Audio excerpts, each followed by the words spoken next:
सबसे पहले good morning everyone. आज प्रैक्टिस सेशन 3 हम लोग स्टार्ट कर रहे हैं। कुछ देर के लिए चैट बॉक्स में कुछ भी ना लिखे, जैसे जैसे अपने क्वेश्चन आगे बढ़ते जाएंगे आप चैट बॉक्स में अपना आंसर वगैरह करते जाना। मैं एक बार रिप्लाई नहीं कर पाऊंगा, ठीक है। प्रैक्टिस सेशन 3 में अपने 3 चैप्टर्स अकाउंटेंसी के बाकी है। पहले प्रैक्टिस सेशन में हमने basic BRS, depreciation, capital revenue complete कर लिया। दूसरे प्रैक्टिस सेशन में 2 बड़े चैप्टर्स फाइनल अकाउंट एनटीओ और एक रेक्टिफिकेशन हमने कंप्लीट किया। और आज प्रैक्टिस सेशन 3 का अपना जो मुद्दा है वो है कंसाइनमेंट, जेवी, बिल्स ऑफ एक्सचेंज। क्या आप रिवाइज करके आए हैं और आप रेडी हैं? ध्यान से सुनना मेरा बात। कंसाइनमेंट और जेवी जो है ना, ये दोनों प्रैक्टिकल ओरिएंटेशन वाले चैप्टर है। ज्यादातर प्रैक्टिकल यानी न्यूमेरिकल सम्स जिसको बोलते हैं, न्यूमेरिकल आपको करना पड़ेगा। बिल्स ऑफ एक्सचेंज एक बैलेंस चैप्टर है, थ्योरी और न्यूमेरिकली दोनों का मिक्स रहता है। ज्यादा कैलकुलेशन कंसाइनमेंट और जेवी में इन्वॉल्व है as compare to bill of exchange. तो इनके अच्छे क्वेश्चंस, प्रैक्टिकल क्वेश्चंस करना बहुत जरूरी है, बिकॉज टाइम मैनेजमेंट के लिए वो बहुत इंपॉर्टेंट रहेगा। तो ध्यान से इन चैप्टर को रिवाइज करते समय, प्रैक्टिस करते समय थोड़ा ध्यान दीजिएगा। Mix of practical questions and theory questions दोनों करना है, बट प्रैक्टिकल पे ज्यादा ध्यान दीजिएगा इन चैप्टर्स के ऊपर। डन। पहला क्वेश्चन आज का आपकी स्क्रीन पर ये रहा। Payment of bill of exchange. Payment of bill of exchange is received by, आप बिना ऑप्शंस के बताएंगे खुद से कि बिल ऑफ एक्सचेंज का पेमेंट फाइनली किसको मिलता है। बिल ऑफ एक्सचेंज का पेमेंट फाइनली किसको मिलता है? आपको मैंने 3 पार्टीज के बारे में बेसिकली सिखाया था, ड्रॉवर, ड्रॉई, पेई। तो आपको बताना है बिल ऑफ एक्सचेंज का फाइनली पैसा किसको मिलता है। एवरीवन, फाइनली पैसा किसको मिलता है? कुछ बच्चे बोल रहे हैं ड्रॉवर, कुछ बच्चे बोल रहे हैं पेई। उदय ने बोला सर पेई ड्रॉवर, मतलब drawer can also be payee sir. Okay, मैं चलो आपको ऑप्शंस देता हूं। आइए, drawer, holder in due course on due date, endorsee, bank. Drawer, holder in due course on due date, endorsee, bank. Mixed answer से आप लोगों के, कुछ बच्चे ए बोल रहे हैं और कुछ बच्चे बी बोल रहे हैं। पहले सही आंसर दिखा देता हूं। The correct answer is B, holder in due course on due date. इसको हम लोग पता है क्या बोलते हैं? इसको हम लोग बोलते हैं पेई। ये वो इंसान है जिसके पास on the maturity date bill exist करता है, और क्योंकि बिल इसके पास है तो यही जाके ड्रॉई से बिल का पैसा लेगा। जरूरी नहीं है ड्रॉवर को हमेशा पैसा मिले। ड्रॉवर को पैसा तब मिलता है अगर वो बिल होल्ड कर लेता है टिल मैच्योरिटी, वो बिल किसी को इंडोर्स नहीं करता, वो बिल डिस्काउंट वगैरह नहीं कराता, तो पेमेंट उसको मिलता है। बट अगर आपसे कोई पूछे कि पेमेंट एक्चुअल में मिलता किसको है, उस आदमी को हम लोग क्या बोलते हैं? तो उसको हम लोग बोलते हैं पेई, उसको हम लोग ड्रॉवर नहीं बोलेंगे। ड्रॉई का रिलेशन एकदम फर्स्ट डे पर जब बिल ड्रॉ होता है तब एग्जिस्ट करता है, उसके बाद होल्डर बन जाते हैं लोग, और फाइनली जिसके पास ड्यू डेट पर रहता है बिल, उसको हम लोग बोलते हैं पेई। तो प्लीज जिन्होंने आंसर ए दिया था ड्रॉवर, इस पे ध्यान रखना, हमेशा पैसा ड्रॉवर को मिले जरूरी नहीं है। जिस आदमी को बिल का पैसा मिलेगा उसका नाम रखेंगे पेई। डन है क्या बात? जिनको ड्रॉवर लग रहा था थोड़ा सा ये चेंज करना है कॉन्सेप्ट, उसको हम लोग बोलेंगे पेई। आगे चलता हूं, फर्स्ट क्वेश्चन, ध्यान से आगे चलता हूं। Next question, retirement of bill means, bill को रिटायर करने का मतलब क्या है? ऑप्शंस आपके सामने ये रहे, ऑप्शंस आपके सामने ये रहे। मेरे हिसाब से ये किसी का गलत नहीं होना चाहिए। रिटायरमेंट ऑफ बिल किसको बोला जाता है? सारे बच्चों ने एक ही आवाज में जवाब दिया, सर डी। अगर बिल का पेमेंट सर ड्यू डेट से पहले अगर ड्रॉई बिल का पेमेंट करने आ जाए तो इसको सर हम लोग बोलते हैं retirement of bill. Correct answer भी बिल्कुल यही है, making payment before the due date. Very good, आगे चलते हैं। नेक्स्ट क्वेश्चन, ध्यान से, हड़बड़ी बिल्कुल नहीं, ध्यान से, हड़बड़ी बिल्कुल नहीं। कैलकुलेटर की जरूरत पड़ेगी, कैलकुलेटर की। मैं ऑप्शंस नहीं दिखा रहा हूं, आपको बिना ऑप्शन दिखे आंसर देना है। मैं ऑप्शंस नहीं दिखा रहा हूं, आपको बिना ऑप्शंस देखे आंसर देना है।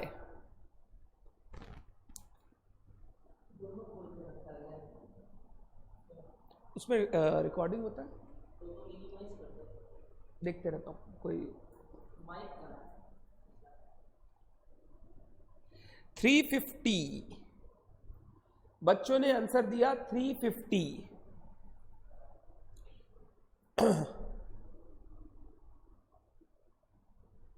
350 4 जन का आया है अभी। 350 12,000 का बिल 6 महीने के लिए ड्रॉ किया, 6 महीने के लिए ड्रॉ किया। After holding the bill for 2.5 months, 2.5 months तक बिल मेरे पास ही था। वाई ने बिल को डिस्काउंट करा लिया एट 10% पर एनम। 2.5 महीने के बाद डिस्काउंट कराया 10% पर एनम में। एक बच्चे का वेरी गुड आंसर आया 250। ये अलग है, पहले बच्चे सब 350 बोल रहे थे, 2 बच्चों ने अभी 250 बोला, शुभम ने और गायत्री ने। आदिति ने भी बोला सर 250। 2 आंसर आ रहे हैं अभी, 350 और 250।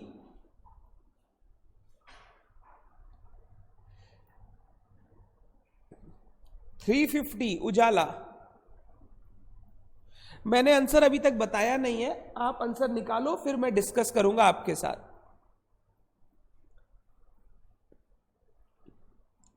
संध्या 350। 24 जन है अभी कॉल पे, अभी तक 12 जन का आंसर आया है। सिमरन 350।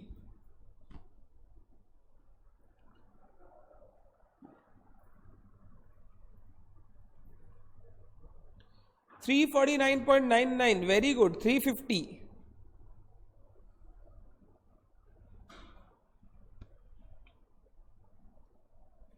अब एक बार कैलकुलेट करता हूं मैं आपके लिए। 12,000 का बिल ड्रॉ किया, 6 महीने का टेन्योर था। 2.5 मंथ्स के बाद, 2.5 मंथ्स के बाद वाई बैंक के पास गया और बिल डिस्काउंट करवाया। जब बैंक डिस्काउंटिंग चार्जेस या इंटरेस्ट कैलकुलेट करेगा, बैंक बताए क्या बोलेगा, वाई मैं तुमको पैसा आज दे रहा हूं, मैं तुमको पैसा आज दे रहा हूं एडवांस में, बट हमको पैसा मिलेगा 3.5 महीने बाद। ध्यान से सोचना, ध्यान से, टोटल 6 महीने का बिल है, 2.5 मंथ्स ऑलरेडी जा चुका है। 2.5 मंथ्स, कुछ प्रॉब्लम हो रहा है ऑलरेडी जा चुका है। अगर 6 में 2.5 मंथ जा चुका है, मतलब अभी कितना बचा है आपको पता है, 3.5 मंथ्स। तो बैंक जब इंटरेस्ट चार्ज करेगा ना, 2.5 मंथ्स के लिए नहीं, 3.5 मंथ्स के लिए इंटरेस्ट चार्ज करेगा। जिन्होंने 250 आंसर दिया था, उन्होंने अब आंसर चेंज करके बोला सर 350 होगा। ध्यान से, 12,000 का बिल का अमाउंट है, 10% का इंटरेस्ट रेट है। जब आप डिस्काउंट कराने गए तो unexpired period of the bill बाकी है 3.5 मंथ्स, डिवाइडेड बाय 12। आपका आंसर आ जाएगा 350। आपका आंसर आ जाएगा 350। तो जिन्होंने आंसर दिया था 250, वो प्लीज आंसर को एक बार वापस चेक कर ले। एक गलती उन्होंने कर दी, उन्होंने 250 के 2.5 मंथ्स के हिसाब से आंसर निकाल दिया, जबकि 3.5 मंथ का बैंक डिस्काउंटिंग चार्जेस काटेगा। तो आपका सही आंसर है 350। जिन्होंने गलती किया उन्होंने फाइनली अपने आप को करेक्ट कर लिया था। क्या ये बात सबको क्लियर है क्या?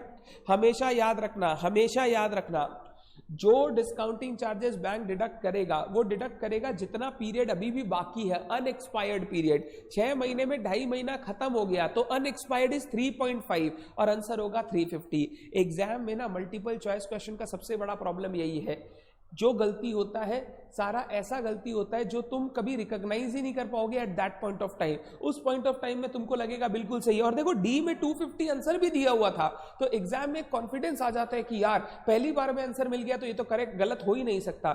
थोड़ा सा क्वेश्चन को पढ़ने के लिए समय दे, मैं हमेशा यही चीज बोलता हूं। आगे चलते हैं, next question, question 4। Bill receivable book, bill receivable book is a part of, options ये रहे आपके सामने। Bill receivable book is a part of bill receivable book एक सब्सिडरी बुक है, सब्सिडरी बुक का दूसरा नाम, सबने आंसर सही दिया। नेहा साडा बी, सारे बच्चे बोल रहे हैं, नेहा ने चेंज कर दिया ए, ओके आप लोग बिल्कुल सही है। The correct answer is journal. Bill receivable book is a subsidiary book which is a journal. हम लोग यहां पे सबसे पहले बिल रिसीवेबल के ट्रांजैक्शन रिकॉर्ड करते हैं, तो वो जर्नल की तरह है। आगे चलता हूं, इंद्र पानी देना ना। At the time of dishonor of endorsed bill, हड़बड़ी नहीं बिल्कुल भी। At the time of dishonor of endorsed bill, which account would be credited by drawee? हड़बड़ी नहीं। Which account would be credited by drawee? ड्रॉई किस अकाउंट को credit करेगा? B.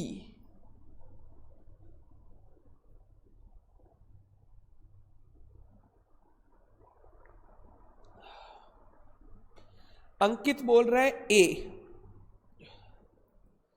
बाद बाकी बोल रहे हैं बी। कोई भी बच्चा ड्रॉई के बुक्स पे डिसऑनर का एंट्री बता पाएगा? ड्रॉई के बुक्स में डिसऑनर का एंट्री, ड्रॉई के बुक्स में डिसऑनर का एंट्री। सौरभ बोल रहा है ए। ड्रॉई के बुक्स में डिसऑनर का एंट्री होता है, बोलो सब लोग बोलो, क्या होता है बताओ? ड्रॉई के बुक्स में डिसऑनर का एंट्री, ड्रॉई मतलब जिसने एक्सेप्ट किया था, जो पैसे देगा। Bills payable account debit to drawer, Dhruv ने बोला BP to drawer, BP to drawer, BP to drawer.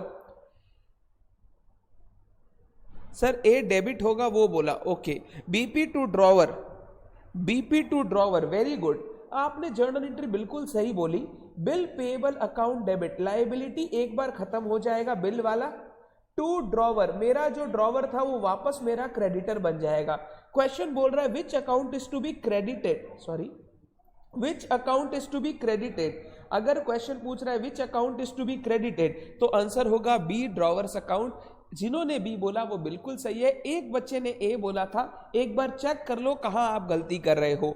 Bill payable dishonour होता है तो ड्रॉई सिर्फ एक एंट्री पास करता है, bill payable account debit to drawer, और यहां पे ड्रॉवर अकाउंट हम लोगों को क्रेडिट करना होगा, क्योंकि क्रेडिटर मेरा वापस क्रेडिटर बन जाएगा, तो हम लोग उसका अकाउंट अपने बुक्स में क्रेडिट करेंगे। डन। आगे चलते हैं, next question, question number 6। Question number 6, snapshot ले सकते हो क्वेश्चन का, स्नैपशॉट ले सकते हो क्वेश्चन का। क्वेश्चन बहुत बढ़िया है, बहुत बढ़िया है। मिस कर देते हैं इस कॉन्सेप्ट को बच्चे, मिस कर देते हैं। ऑप्शंस दे रहा हूं, ध्यान से क्वेश्चन पढ़ना, ऑप्शंस दे रहा हूं आपको, very very very important, star mark कर लेना, फोटो खींच लेना इसकी। At the end of the accounting year, bill receivable discounted but not matured, ₹32,000 would be shown. Bill receivable discounted but not matured का मतलब बताता हूं आपको, पहले सुन लो। मान लो मैं मिस्टर ए, एक मिस्टर बी है, मैंने मिस्टर बी पर बिल ड्रॉ किया था, मैंने मिस्टर बी पर बिल ड्रॉ किया था, तो मेरे लिए बिल रिसीवेबल, बी के लिए बिल पेएबल।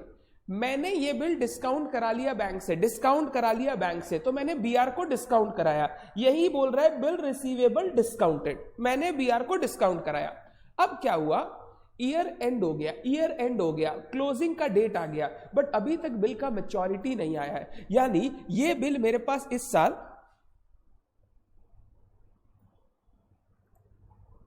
क्या हो गया, कनेक्शन, ये कैसे हो गया भाई,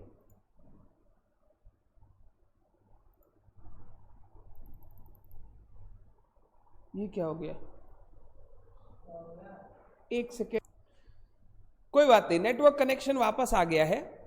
ये क्वेश्चन हम लोग कर रहे थे, क्वेश्चन नंबर 6। मैं बात कर रहा था, सुनना एग्जांपल। मैं मिस्टर ए, मैंने बी पे बिल ड्रॉ किया, तो मेरे लिए बिल रिसीवेबल। मैंने ये बिल डिस्काउंट करा लिया बैंक से, इसको बोलते हैं बिल डिस्काउंटेड, ठीक है। अब ध्यान से, आगे क्या हुआ, साल कंप्लीट हो गया, ईयर एंड आ गया, अभी तक बिल मैच्योर नहीं हुआ, मतलब अभी तक मिस्टर बी ने बैंक को पेमेंट नहीं किया, क्योंकि बिल का मैच्योरिटी डेट नहीं आया है। क्वेश्चन पूछा जा रहा है, जब मैं अपना फाइनल अकाउंट्स बनाऊंगा, मैं अपना फाइनल अकाउंट्स बनाऊंगा, इस बिल रिसीवेबल डिस्काउंटेड को कैसे शो करूंगा, इस बिल रिसीवेबल डिस्काउंटेड को कैसे शो करूंगा, यह क्वेश्चन पूछा जा रहा है। बेसिकली बिल रिसीवल को नॉर्मली हम लोग एज एन एसेट शो करते हैं, एज एन एसेट। क्यों एसेट शो करते हैं? उसका पैसा हमको ड्रॉई से मिलना है। बट एक बात बताओ, क्या ये बिल मेरे पास है? क्या ये बिल मेरे पास है कि मैंने इसको डिस्काउंट करा लिया? मैंने डिस्काउंट करा लिया, यानी ये बिल मेरे पास एग्जिस्ट ही नहीं करता है। अगर बिल मेरे पास एग्जिस्ट नहीं करता है तो ये मेरा एसेट नहीं हो सकता, ये मेरा एसेट नहीं हो सकता। दूसरा, अब पूछ रहा है पहला वाला पॉइंट कि लाइबिलिटी साइड पे दिखाओ। पहले एक बात बताओ, बिल बैंक के पास है, किसका लाइबिलिटी है बैंक को चुकाने का? किसका लाइबिलिटी है बैंक को चुकाने का? सर बैंक को चुकाने का लाइबिलिटी है मिस्टर बी का, हमारा नहीं है सर। बैंक को बी चुकाएगा क्योंकि B is the drawee of the bill. तो मेरे ऊपर डायरेक्ट लाइबिलिटी नहीं है, तो ये मेरा लाइबिलिटी भी नहीं है, ये लाइबिलिटी साइड में भी मैं शो नहीं करूंगा। अब अगर मान लो, ध्यान से मेरा आंसर देना, ध्यान से, अगर मान लो नेक्स्ट ईयर जब मैच्योरिटी डेट आए, मैच्योरिटी डेट, बी अगर बैंक को पेमेंट करने से मना कर दे, बी अगर बैंक को, इंद्र एसी ऑन करना, बी अगर बैंक को पेमेंट करने से मना कर दे तो फिर किसको पेमेंट करना होगा? बी अगर बैंक को पेमेंट करने से मना कर दे तो फिर किसको पेमेंट करना होगा? आंसर इज सर, अगर बी बैंक को पेमेंट नहीं किया तो सर आपको करना होगा। इसलिए हम लोग बोलते हैं कि ड्रॉवर का डिस्काउंट या इंडोर्स कर देने से बिल में एक सेकेंडरी लायबिलिटी क्रिएट हो जाता है। सेकेंडरी लायबिलिटी बिकॉज अगर बी पेमेंट नहीं करेगा बैंक को तो फाइनली हमको एक बार बैंक को चुकाना पड़ेगा। हम बाद में बी से जाके लेंगे, बट बैंक एक बार मेरे से मांगने आएगा क्योंकि ये बिल मैंने ही बैंक को दिया था। इसको हम लोग बोलते हैं secondary liability of the drawer, secondary liability of the drawer. क्योंकि हो सकता है फ्यूचर में, ये लायबिलिटी मेरे ऊपर आ जाए। इस टाइप की लायबिलिटी को पता है हम लोग क्या बोलते हैं? इस टाइप की लायबिलिटी को हम लोग बोलते हैं कंटिंजेंट लायबिलिटी। क्या आपने कभी ये नाम सुना है? Contingent liability. अगर लायबिलिटी ऐसी है जो आज हमारे ऊपर नहीं है बट फ्यूचर में हमारे ऊपर आ सकती है, वैसी लायबिलिटी को हम लोग बोलते हैं कंटिंजेंट लायबिलिटी। क्या ऐसा वर्ड कहीं आपने सुना है? सी। और आप फिर ये भी जानते होंगे कि कंटिंजेंट लायबिलिटी बैलेंस शीट में नहीं आती, वो नोट्स टू अकाउंट्स में या notes to the balance sheet में दिखाना पड़ता है। तो एक्चुअल यहाँ पे आंसर पता है क्या है? यहाँ पे आंसर है C, because the bill discounted not yet matured is a contingent liability for the drawer. He will show that liability in notes to accounts because contingent liability are not shown in balance sheet, they are shown in notes to accounts. Please इस question का photo खींचे भैया। Reserve for bad debt भी contingent liability होता है ना? Reserve for bad debt is not a contingent liability, that is a provision. मेरे को लगता है लॉस होगा और लॉस होने का चांसेस अच्छा है, तो उसको हम लोग कंटिंजेंसी बोलते हैं। कंटिंजेंसी का मतलब आज हुआ नहीं है, फ्यूचर में हो सकता है, बट क्योंकि उसकी चांसेस अच्छी है, कंजर्वेटिज्म बोलता है उस लॉस को आज ही लिख लो प्रोविजन बना के। That is a provision, that is not a contingent liability. पहले बताओ सबको ये प्रॉब्लम क्लियर हुआ? सबको ये क्वेश्चन क्लियर हुआ? Very very very important question. इसको हम लोग बोलते हैं सेकेंडरी लायबिलिटी एंड इसको कंटिंजेंट लायबिलिटी बोल के हम लोग शो करेंगे कहां पे? नोट्स टू अकाउंट्स में। सबने इस क्वेश्चन का स्क्रीनशॉट ले लिया होगा आई बिलीव, क्योंकि ये इंपॉर्टेंट है फ्रॉम एग्जाम पर्सपेक्टिव। सबने इस क्वेश्चन का स्क्रीनशॉट ले लिया होगा, प्लीज ले लेना। डन? आगे चलते हैं। नेक्स्ट क्वेश्चन, ये बहुत अच्छा था। हाँ, ये मॉक क्वेश्चन, मॉक में भी था और ये इंस्टीट्यूट का जो एमसीक्यू वाला है उसमें भी है ये। This is a good question, आप ध्यान रखिएगा इस क्वेश्चन को। आगे चलता हूं। Next question, noting charges are paid by, ध्यान से, noting charges are paid by, हड़बड़ी ना करें, इसमें भी बहुत गलती होता है। Drawee, drawer, payee, acceptor, drawee, drawer, payee, acceptor. कुछ बच्चों का आंसर आ रहा है पेई यानी सी, और कुछ बच्चों ने आंसर दिया ए यानी ड्रॉई। भारती ने ड्रॉई बोला, अभिनय ने ड्रॉई बोला, नेहा, उजाला, आदिति ने बोला सर सी होगा पेई। अभिनय ने बोला ए, सौरभ ने बोला ए। और भी आंसर चाहिए मेरे को। सौरभ ने आंसर चेंज कर लिया, सौरभ दल बदलू है। संध्या ए, सिमरन ए, ओके। और अंकित सी, शुभम सी, सर्वेश सी, मंथन ए।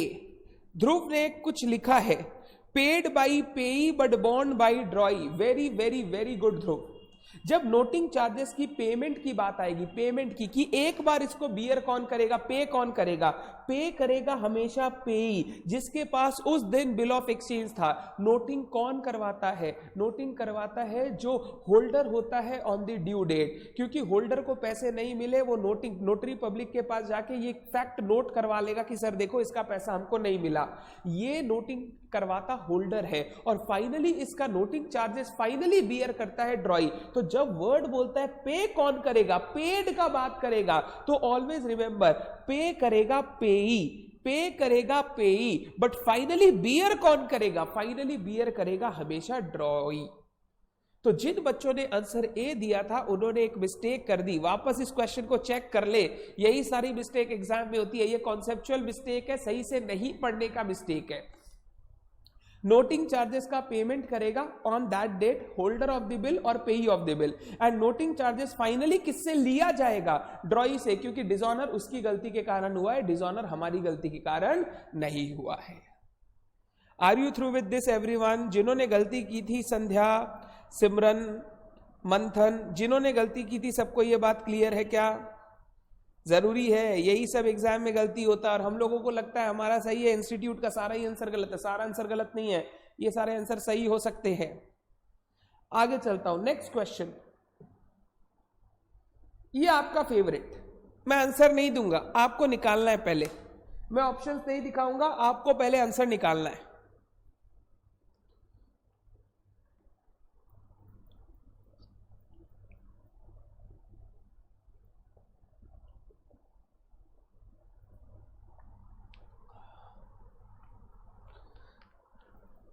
बिल का मैच्योरिटी डेट पूछ रहा है, बिल का मैच्योरिटी डेट पूछ रहा है, बिल का मैच्योरिटी डेट पूछ रहा है आपसे।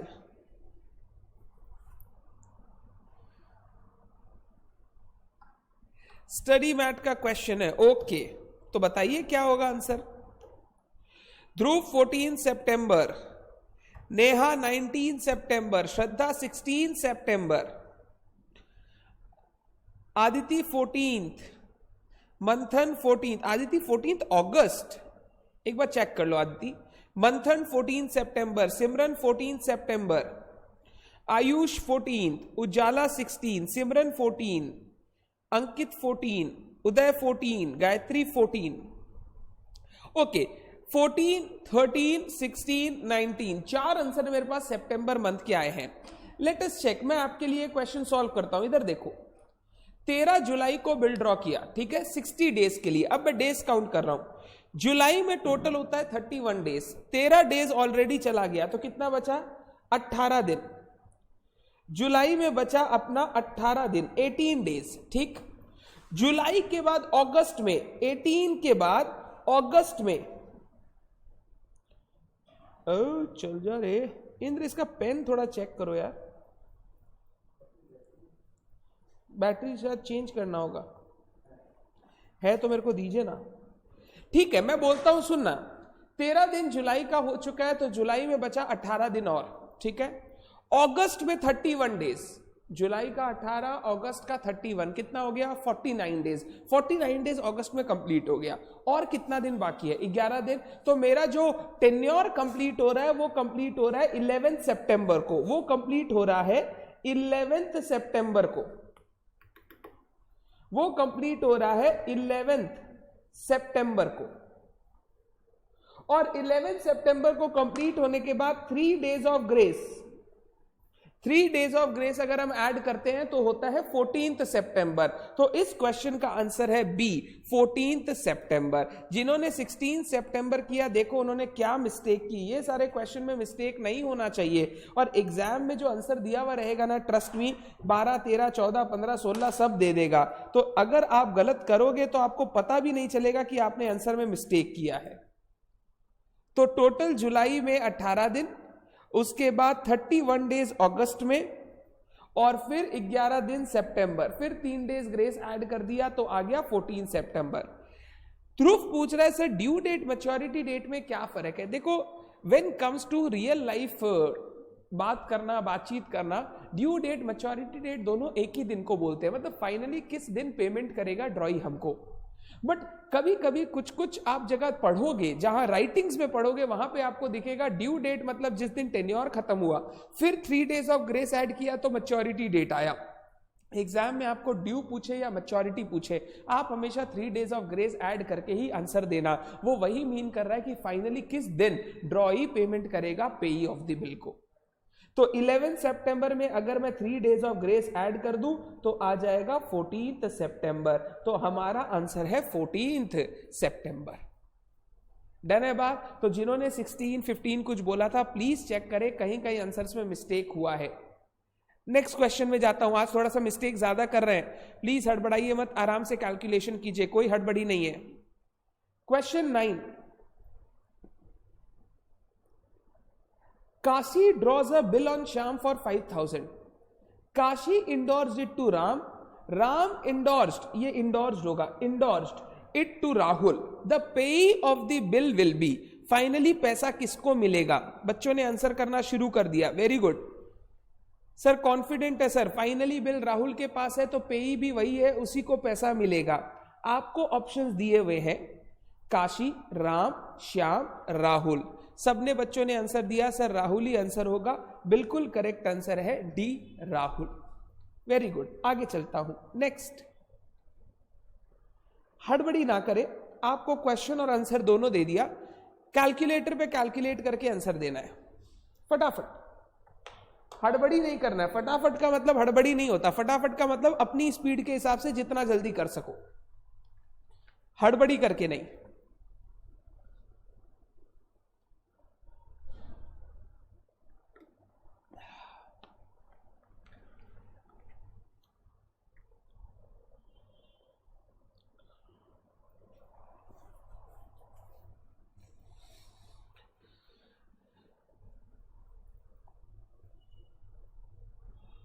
ध्रुव B, Ayush D, none of the above.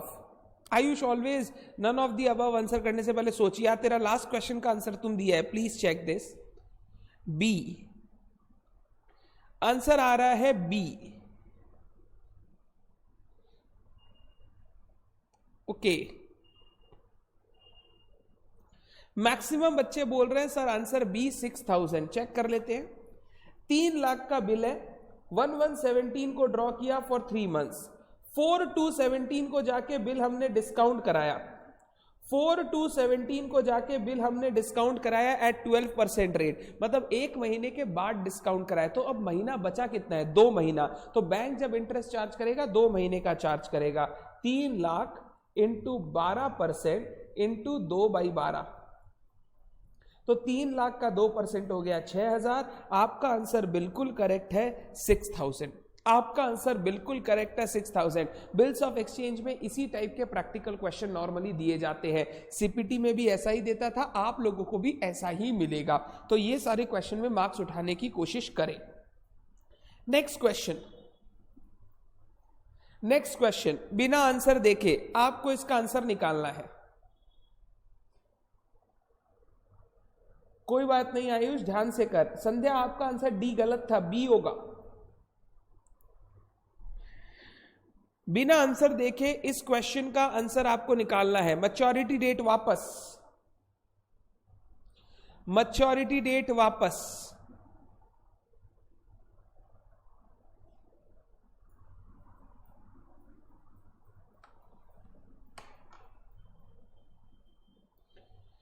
September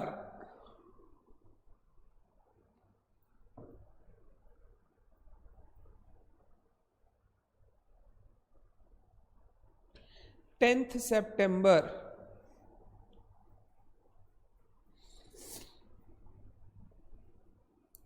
11 September. 2 answer आ रहे हैं, 10th 11th। अभी भी बहुत बच्चों के बाकी है तो मैं वेट करूंगा।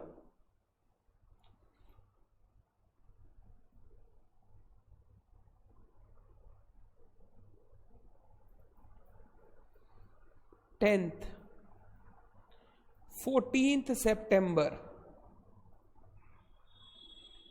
11th,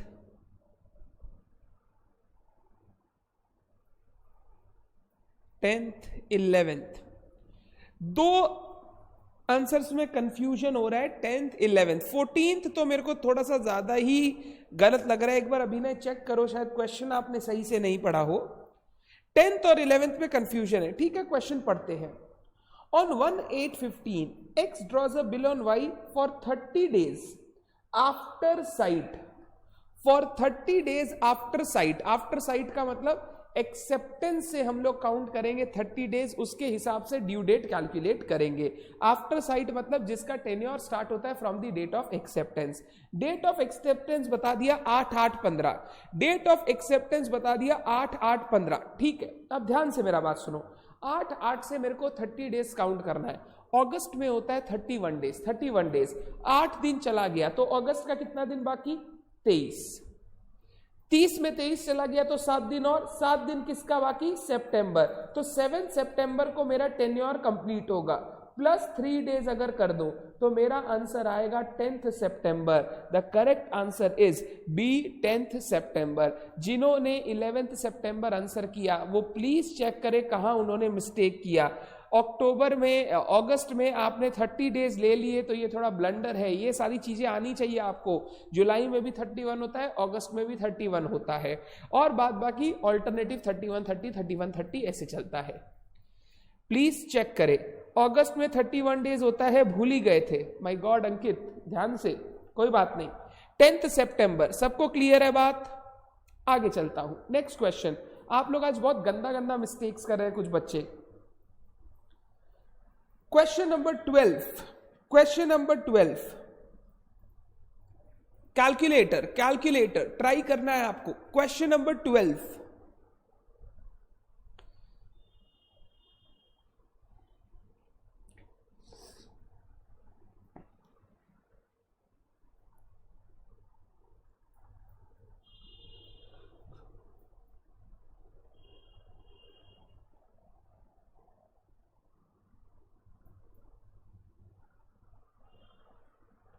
सर्वेश 4300, मंथन भी ए, ध्रुव ए।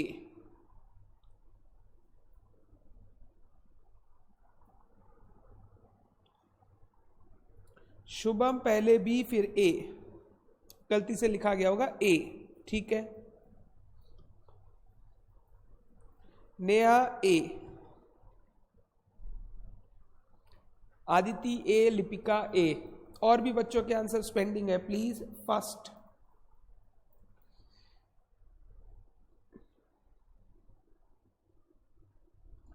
अंकित ए,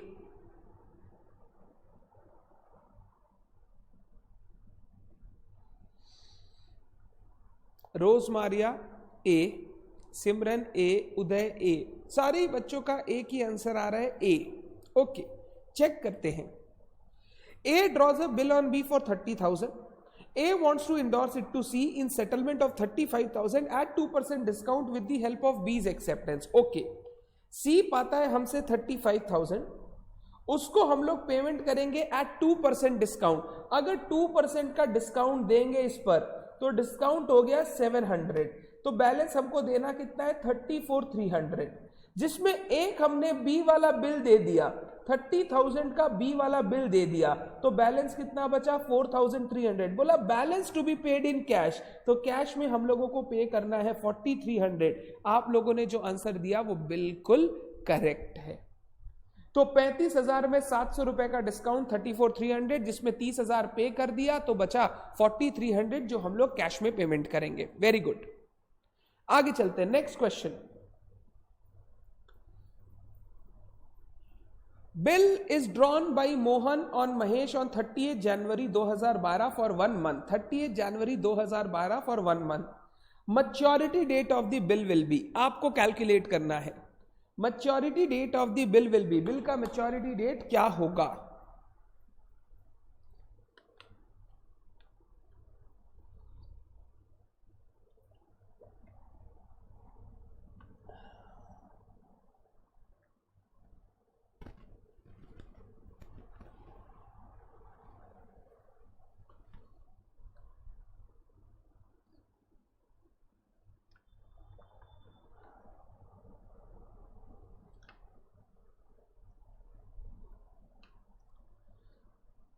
सर्वेश श्रद्धा नहीं, सर्वेश 2 मार्च, मंथन 2 मार्च, बाद बाकी 3 मार्च। ध्रुव बोला था 29 फरवरी,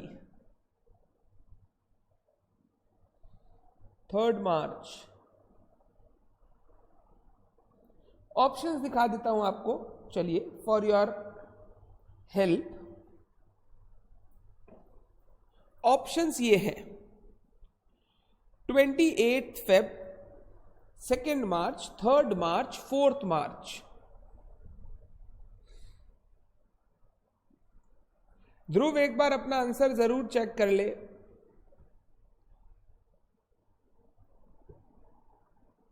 ओके, गलत ऑप्शन है, लीप ईयर है, ठीक है।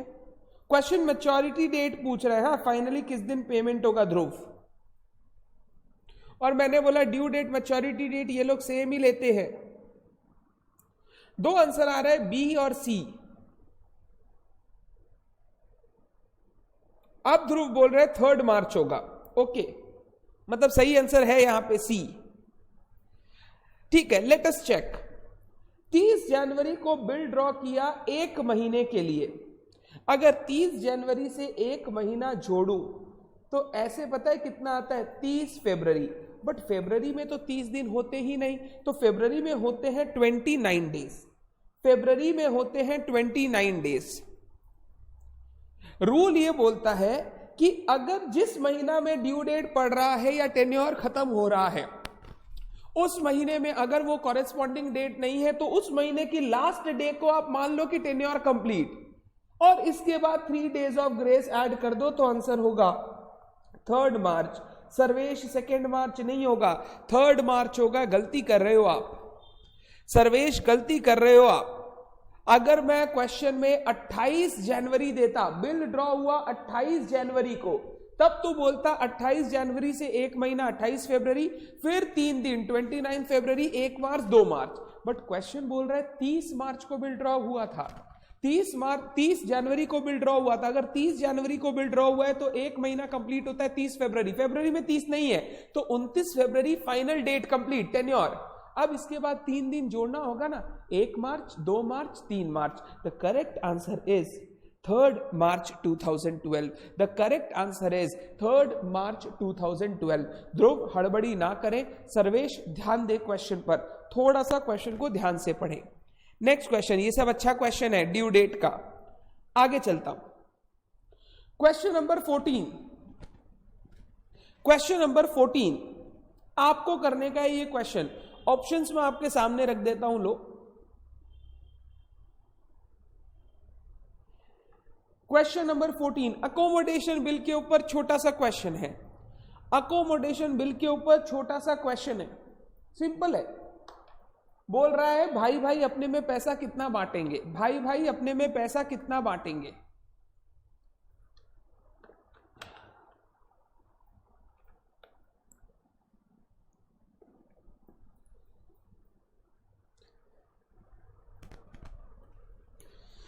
पहले चेक करो कितना रुपया बैंक से मिला है, कितना रुपया बैंक से मिला है डिस्काउंट कराने पर। उसको फिर बोल रहा है प्रोसीड्स इक्वली शेयर करेंगे, ए आधा बी आधा। एक बार निकल गया बैंक से कितना रुपया आएगा, उसके बाद तो आधा आधा करना है क्योंकि proceeds are to be shared equally. Okay, Dhruv A, Rose A, आगे श्रद्धा ए, अंकित बी 24,250 ए, सर्वेश ए, मंथन ए। ओके, सब लोग कलेक्टिवली आंसर दे रहे हैं सर, आंसर होगा ए 24,250। चेक कर लेता हूं, 50,000 का बिल था, हमने बैंक से डिस्काउंट कराया, ठीक है।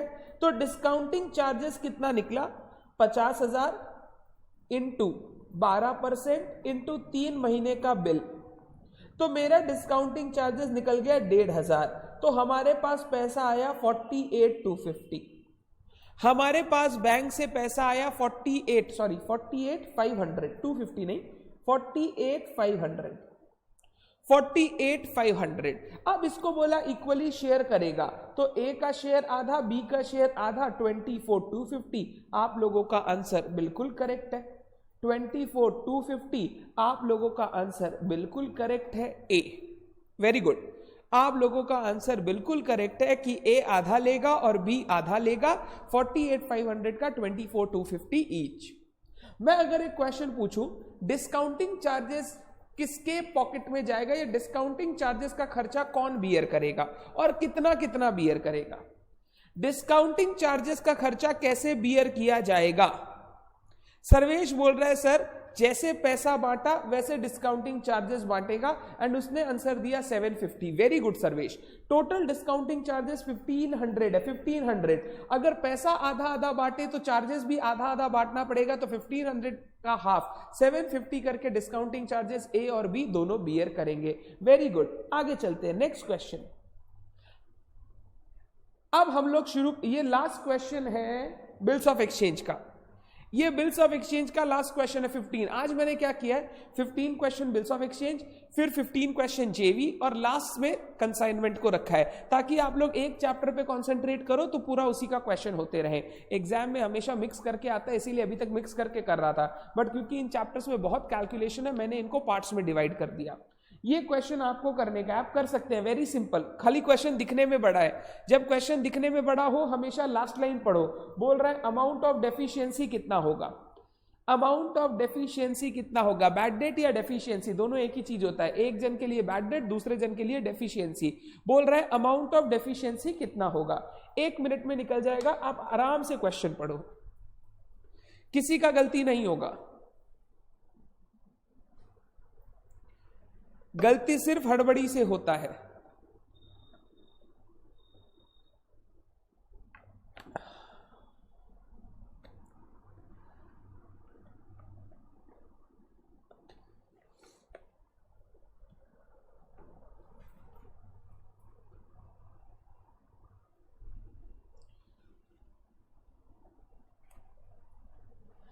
सारे बच्चों ने एक ही आंसर दिया है C2400। सारे बच्चों ने एक ही आंसर दिया है C2400।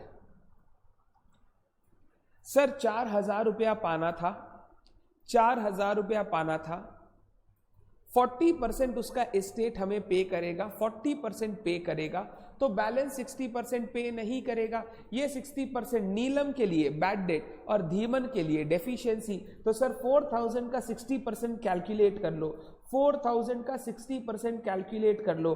आपका आंसर बिल्कुल सही है 2400। आपका आंसर बिल्कुल सही है 2400। क्वेश्चन देख पढ़ने में कितना बड़ा लग रहा था, बट था इतना सा चिंदी। खाली लास्ट लाइन ऑफ क्वेश्चन को अगर पढ़ लेते और फिर पढ़ते तो question would have been solve fast. तो हमेशा ध्यान रखो, जब भी प्रैक्टिकल क्वेश्चन आए और क्वेश्चन का लेंथ बड़ा हो, always read the last line first कि हमको क्या खोजना है, एंड देन क्वेश्चन उस हिसाब से चलाओ। चैप्टर्स लाइक एनटीओ, जब सब्सक्रिप्शन अकाउंट वगैरह का बड़ा बड़ा क्वेश्चन दे दे, चैप्टर्स लाइक कंसाइनमेंट, जेवी या बिल्स ऑफ एक्सचेंज का ऐसा क्वेश्चन, डेप्रिसिएशन का क्वेश्चन, बीआरएस का क्वेश्चन, बड़े बड़े question, always read the last line first and then फिर आपको क्वेश्चन को पूरा कंप्लीट रीड करना चाहिए। तो रिक्वायरमेंट समझोगे तो क्वेश्चन फटाफट सॉल्व हो जाएगा। डन। या हमारा बिल्स ऑफ एक्सचेंज वाला पार्ट खत्म होता है। बिल्स ऑफ एक्सचेंज वाले पार्ट में हमने ड्यू डेट, मैच्योरिटी डेट का कैलकुलेशन कंप्लीट किया, इंटरेस्ट डिस्काउंट का कंप्यूटेशन किया, बैड डेट का किया, अकोमोडेशन से रिलेटेड पैसा कैसे बांटेंगे वो कैलकुलेट किया। अब हम लोग चलते हैं नेक्स्ट चैप्टर में, जॉइंट वेंचर। नेक्स्ट चैप्टर में जॉइंट वेंचर, हड़बड़ी नहीं करेंगे। Always read the last line first, always read the last line, मतलब क्या चाहिए वो पहले रीड करो। Always read the last line first, और उसके बाद आपके ऑप्शंस ये रहे। Always read the last line first,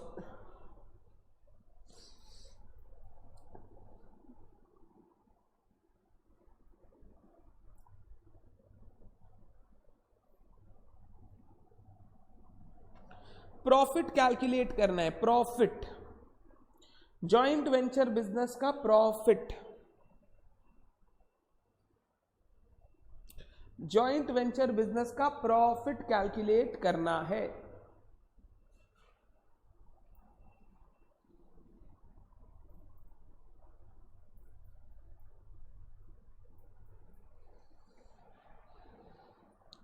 तीन बच्चों ने अभी तक आंसर दिया है बी। फास्ट किया रे, गुड, बस सही होना चाहिए, गलत होगा तो बहुत मार पड़ेगा। आगे भी बच्चे आंसर कर रहे हैं बी।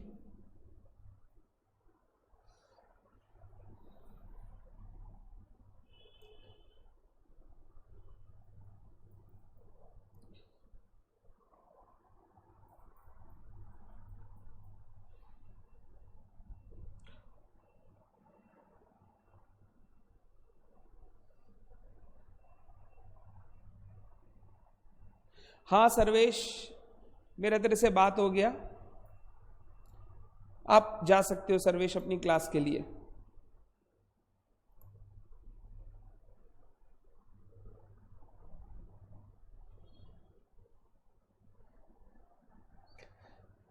सारे बच्चे आंसर कर रहे हैं बी। आप इस क्वेश्चन को कैसे करते हो, जो बच्चे मेरे से पढ़ते हैं मेरे को पता है वो लोग कैसा किस माइंडसेट से कर रहे हैं, बट जो बच्चे मेरे से नहीं पढ़े हुए हैं फाउंडेशन लेवल पे, आप लोग हो सकता है दो तरीके से क्वेश्चन करो। एक कन्वेंशनल मेथड, प्रॉफिट निकालना है, joint venture account T form में बनाया, इनकम एक्सपेंस लिखा, प्रॉफिट निकाला। दूसरा तरीका एकदम easy and straight forward method, आप प्रॉफिट का कोई भी क्वेश्चन हो ये यूज करोगे तो हमेशा राइट होगा। प्रॉफिट होता क्या है? प्रॉफिट होता क्या है? Income minus expense, income minus expense. अब आपको ना क्वेश्चन में जितना इनकम दिया हुआ है इनकम के नीचे लिखना है, एक्सपेंस के नीचे एक्सपेंस लिखना है, आपका आंसर आ जाएगा। देखो करता हूं। सबसे पहले हमने बिजनेस स्टार्ट किया, प्रॉफिट लॉस इक्वली शेयर करेंगे। एक्स ने गुड्स परचेज किया 40,000 का, गुड्स परचेज करना बिजनेस में खर्चा है, एक्सपेंस में 40,000। वाई ने गुड्स सेल किया 50,000 में, वाई ने गुड्स बेचा, बेचना बिजनेस के लिए इनकम है, 50,000 इनकम। एक्स को कमीशन देना है 1% ऑन परचेज, जो वो परचेज किया उस पर 1% उसको कमीशन मिलेगा, ये बिजनेस के लिए खर्चा है, business will pay commission to X. 40,000 पे 1% होता है 400, 40,000 पे 1% का commission 400। Y is entitled to get a commission of 5% on sales, Y को 5% कमीशन मिलेगा सेल्स पर। Y सेल्स किया 50,000 का, ये कमीशन उसको देना है, तो बिजनेस के लिए खर्चा है। 50,000 का 5% इज 2500। अब इनकम माइनस एक्सपेंस करो, प्रॉफिट आ जाएगा। इनकम टोटल 50,000, एक्सपेंस हो गया 40, 42,900, तो मेरा प्रॉफिट अगर माइनस करके निकालू तो आ जाएगा 7,100। आप लोग सबने आंसर बिल्कुल करेक्ट दिया, 7,100। आप अगर इस तरीके से लिख के करोगे, things can be a bit faster than the account वाला काम। आप अकाउंट बना के भी कर सकते हो, कोई दिक्कत नहीं है। आप लोगों ने आंसर अच्छा खासा फास्ट दिया है तो कोई हड़बड़ी की जरूरत नहीं है। आप इस तरीके से भी कर सकते हो, इनकम एक साइड लिखा, खर्चा एक साइड लिखा, माइनस किया, सीधा आ गया मेरा क्या? प्रॉफिट। वेरी गुड, आगे चलते हैं। हाँ ऐसे ही किए सर, ठीक है, वेरी गुड, आगे चलते हैं। नेक्स्ट क्वेश्चन 17 थ्योरेटिकल क्वेश्चन है, ध्यान से, एग्जाम के लिए important. Joint venture with co venturer account, joint venture with co venturer account ये बनता है पता है कब? जब no separate set of book is maintain, no separate set of book is maintain. उसमें दो चीज सीखे थे, venturer records all transaction, venturer records only his own transaction. जब सिर्फ अपने ट्रांजैक्शन रिकॉर्ड करते हैं तो एक अकाउंट बनता है joint venture with co venturer account. इसका नेचर पूछ रहा है। सारे बच्चे बोल रहे हैं sir B, personal account. Sir ये बिजनेस का अकाउंट है, हमने अपनी बुक्स में हमारे बिजनेस के साथ हुए हुए ट्रांजैक्शन को रिकॉर्ड किया है। सर बिजनेस एंटिटी एक पर्सनल अकाउंट है, आर्टिफिशियल पर्सनल अकाउंट। तो बिल्कुल सही आपका आंसर, पर्सनल अकाउंट। हमको बिजनेस ने, मैंने बिजनेस को कितना दिया और बिजनेस से मेरे को कितना लेना है, that is recorded in this account, this is a personal account. Very very very good, आगे चलते हैं। क्वेश्चन 18, क्वेश्चन 18 हड़बड़ी नहीं बिल्कुल भी, अच्छे से पढ़ना है। आपके ऑप्शंस है, क्या हो गया इसको, आपके ऑप्शंस है ये, बिल्कुल हड़बड़ी नहीं, ये रहे आपके ऑप्शंस। मेमो जॉइंट वेंचर का अकाउंट होता है, नॉमिनल अकाउंट के नेचर का होता है, क्योंकि उससे हम लोग प्रॉफिट लॉस कैलकुलेट करते हैं। इनकम एक्सपेंस लिख के पी प्रॉफिट लॉस कैलकुलेट करते हैं, तो वो नॉमिनल के नेचर का है। आपने इसका आंसर दे दिया, इतना जल्दी?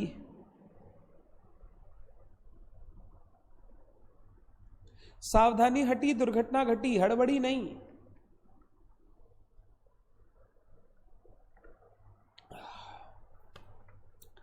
सारे बच्चे बोल रहे हैं सर आंसर सी, 2 बच्चों ने अभी तक बी बोला है, बाद बाकी बच्चों ने आंसर किया है सी। आई विल वेट, अभी भी बहुत जन का आंसर बाकी है। ध्रुव बी,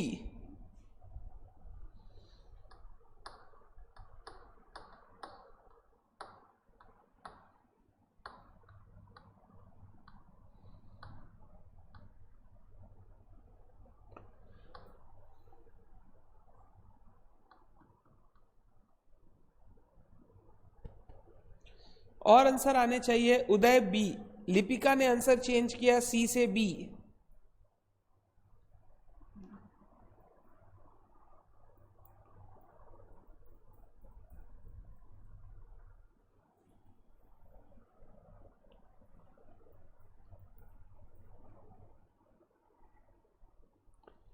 आदिति बी। एक बार पढ़ता हूं क्वेश्चन को, बढ़िया क्वेश्चन है। If co-venturer takes away goods under memorandum joint venture method, then he will debit these goods in his books too. वेंचरर है X, उसने बिजनेस से कुछ गुड्स विड्रॉ किया, बिजनेस से गुड्स विड्रॉ किया, टेक्स अवे मतलब बिजनेस से गुड्स विड्रॉ किया। बोल रहा है जो ये गुड्स लेकर आ रहा है वो अपनी बुक्स में इसको किस अकाउंट में डेबिट करेगा। जो वो गुड्स लेकर आ रहा है वो अपनी बुक्स में किस अकाउंट में डेबिट करेगा। जब भी हमारे पास गुड्स आता है वो सारे गुड्स को हम लोग डेबिट करते हैं परचेजेस अकाउंट में। हम लोग हमेशा एंट्री करते हैं, गुड्स खरीदते हैं तो purchases to cash, purchases to creditor etcetera. यहाँ पे एंट्री होगी purchases account debit to JV with CV account, JV with co venturer account. तो यहाँ पे पूछ रहा है डेबिट किस अकाउंट में करेगा, तो डेबिट होगा परचेजेस अकाउंट में, डेबिट होगा परचेजेस अकाउंट में। जिन्होंने आंसर सी बोला था एक बार प्लीज चेक करें, आंसर होगा बी परचेजेस अकाउंट। उसे गुड्स रिसीव हो रहा है, अगर उसको गुड्स रिसीव हो रहा है तो फिर वो परचेज अकाउंट डेबिट करेगा और जेवी विद सीवी अकाउंट जो बिजनेस का अकाउंट है वो क्रेडिट करेगा, क्योंकि इसके लिए बिजनेस को उसको पैसा देना पड़ेगा। तो आंसर होगा बी। प्लीज स्क्रीनशॉट ले ले इस क्वेश्चन का, very very very important. Done, आगे चलता हूं, नेक्स्ट क्वेश्चन। क्वेश्चन 19, आंसर नहीं दिखा रहा हूं, आपको खुद से निकालना है। प्रॉफिट लॉस पूछा है वापस।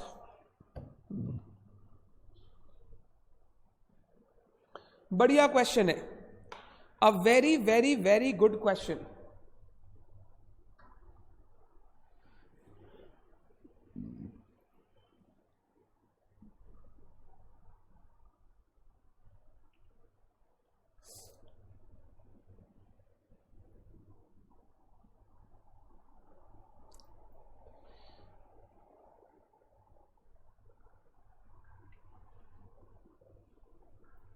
प्रॉफिट निकालना है, प्रॉफिट लॉस, तो वही लिख लेता हूं, income minus expense, income minus expense. Major part को कितना परसेंट गुड्स लेंगे ये आप बताएंगे ध्रुव, ये मैं नहीं बताऊंगा। बहुत बढ़िया क्वेश्चन है, मैंने बोला ना बहुत बढ़िया।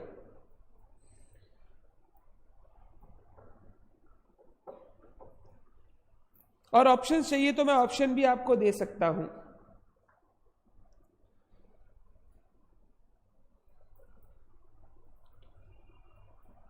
लिपिका और नेहा इंस्टीट्यूट का एमसीक्यू का मैथ सॉल्व कर चुके हैं, very good. Lipika Neha institute का एमसीक्यू का मैथ सॉल्व कर चुके हैं, क्वेश्चन का आंसर देख के ही लग रहा है, वेरी गुड। बच्चों ने आंसर किया सी।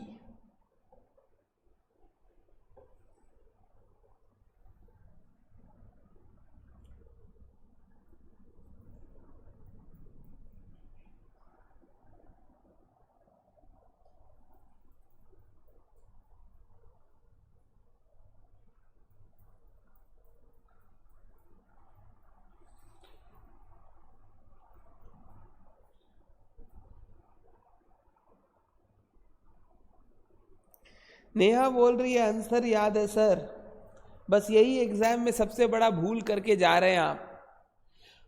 आंसर याद रहना ठीक है, बट खुद से भी ट्राई करके निकालिएगा। हाँ, 25% ऑन कॉस्ट की जगह 25% ऑन सेल्स दिया, और लास्ट क्लास जैसे ध्रुव का गलती हुआ था वैसे सबका गलती हो जाएगा। It's very important to find the answer पूरा अगेन। थ्योरी में देखा दिखाया है, कोई दिक्कत नहीं है, प्रैक्टिकल में देखा दिखाया कुछ नहीं होता है। अब ध्रुव आंसर कर रहा है सी।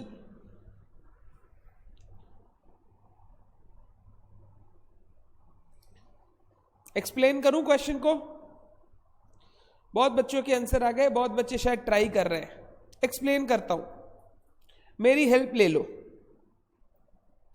Cost of goods sold 2 lakh. Very good Dhruv, very good, तू खुद समझ गया, very good. A purchase goods costing 2,60,000 for joint venture with B. Goods purchase किया है, खर्चा है, लिख देता हूं एक्सपेंस में। B sold a major part of the goods at cost plus 25% on cost. Cost plus 25% on cost for ₹2.5 lakh. B कुछ portion of goods sale किया है 2.5 लाख रुपए में। ये 2.5 लाख हमारी इनकम है। मेरे को कोई ये बता सकता है, अगर प्रॉफिट 25% ऑन कॉस्ट जोड़ा है तो ये 2.5 लाख में जो गुड्स बेचा है इसका कॉस्ट कितना रहा होगा? ये 2.5 लाख में जो गुड्स बेचा है इसका कॉस्ट कितना रहा होगा? बचपन याद करो, एकदम सिंपल। इधर देखना मेरे पास, कॉस्ट सेल्स, कॉस्ट 100 रुपया तो सेल्स 125 रुपया, क्योंकि प्रॉफिट 25% ऑन कॉस्ट। अगर सेल्स 2.5 लाख दिया हुआ है तो ये कैसे कैलकुलेट करेंगे? बचपन में सर सिखाते थे, बचपन में सर सिखाते थे ऐसे। देखो, मैं एक बार अपने आप को हटाता हूं। बचपन में सर सिखाते थे 2.5 lakh divided by 125 into 100। 2.5 lakh divided by 125 into 100। Very good Ankit. तो ये हो गया 2 लाख। तो ये जो गुड्स बिका है, सॉरी, ये जो गुड्स बिका है वो गुड्स बिका है 2 लाख का गुड्स 2.5 लाख रुपए पर, ठीक है।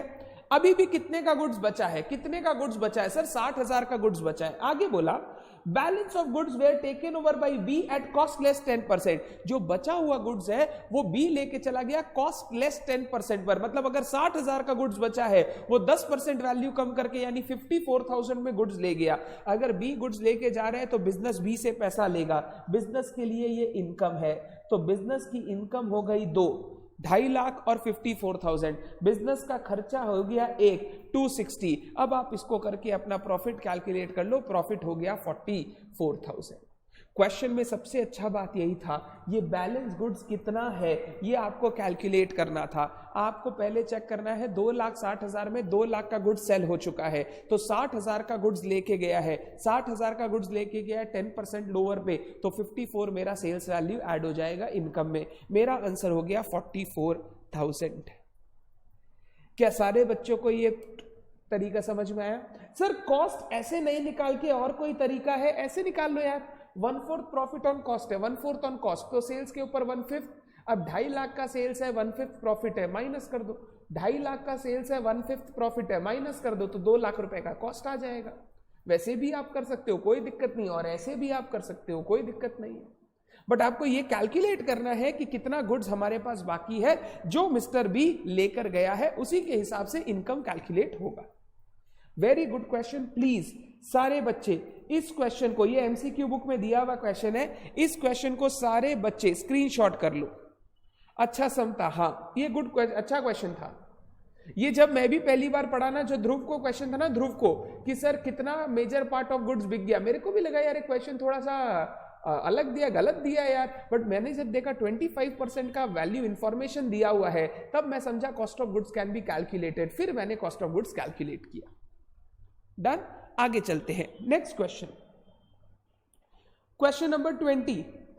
ये तो आप चैंपियन है, आप सभी सही करेंगे, ये आप सभी सही करेंगे। अगर separate set of books maintain हो रहा है, separate set of books maintain हो रहा है, तो कौन कौन सा अकाउंट मेंटेन करना पड़ेगा? जॉइंट बैंक, जॉइंट वेंचर, को वेंचरर, ऑल ऑफ दी अबव। सारे बच्चों ने आंसर दिया sir D, all of the above. Sir ये सारे अकाउंट मेंटेन करते हैं जब हम लोग सेपरेट सेट ऑफ बुक्स बनाते हैं। आपका आंसर बिल्कुल करेक्ट है। सॉरी, यहां पे आंसर गलत दिया हुआ है, आंसर डी होगा, ये आंसर नहीं होगा, आंसर होगा all of the above. Joint bank account बनाते हैं बैंकिंग ट्रांजैक्शन रिकॉर्ड करने के लिए, जॉइंट वेंचर अकाउंट बनाते हैं पीएल प्रॉफिट कैलकुलेट करने के लिए, और को वेंचरर बनाते हैं जो वेंचरर्स का कैपिटल अकाउंट होता है। ये सारे अकाउंट बनते हैं, आंसर होगा D all of the above. आगे चलता हूं, नेक्स्ट क्वेश्चन, क्वेश्चन 21, ध्यान से। Joint venture account is in the nature of, joint venture account is in the nature of personal, nominal, real, suspense. Personal, nominal, real, suspense. Dhruv answer कर रहे हैं सी, बाद बाकी सारे बच्चे आंसर कर रहे हैं बी। बी मतलब नॉमिनल अकाउंट। ध्रुव एक बार चेक कर ले क्या हुआ। Joint venture account profit loss account है, profit loss PL, income minus expense करके प्रॉफिट या लॉस कैलकुलेट करते हैं, तो ये होगा नॉमिनल अकाउंट, ये होगा नॉमिनल अकाउंट। बिल्कुल करेक्ट है आप लोग। जॉइंट वेंचर अकाउंट से हम लोग प्रॉफिट लॉस कैलकुलेट करते हैं, ये नॉमिनल अकाउंट के नेचर का है। नेक्स्ट क्वेश्चन 22, क्वेश्चन 22 ध्यान से, क्वेश्चन 22 ध्यान से।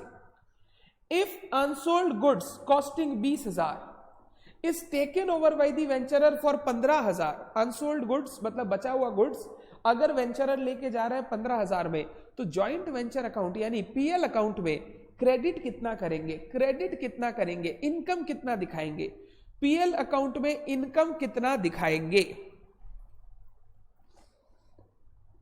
पीएल अकाउंट में इनकम कितना दिखाएंगे।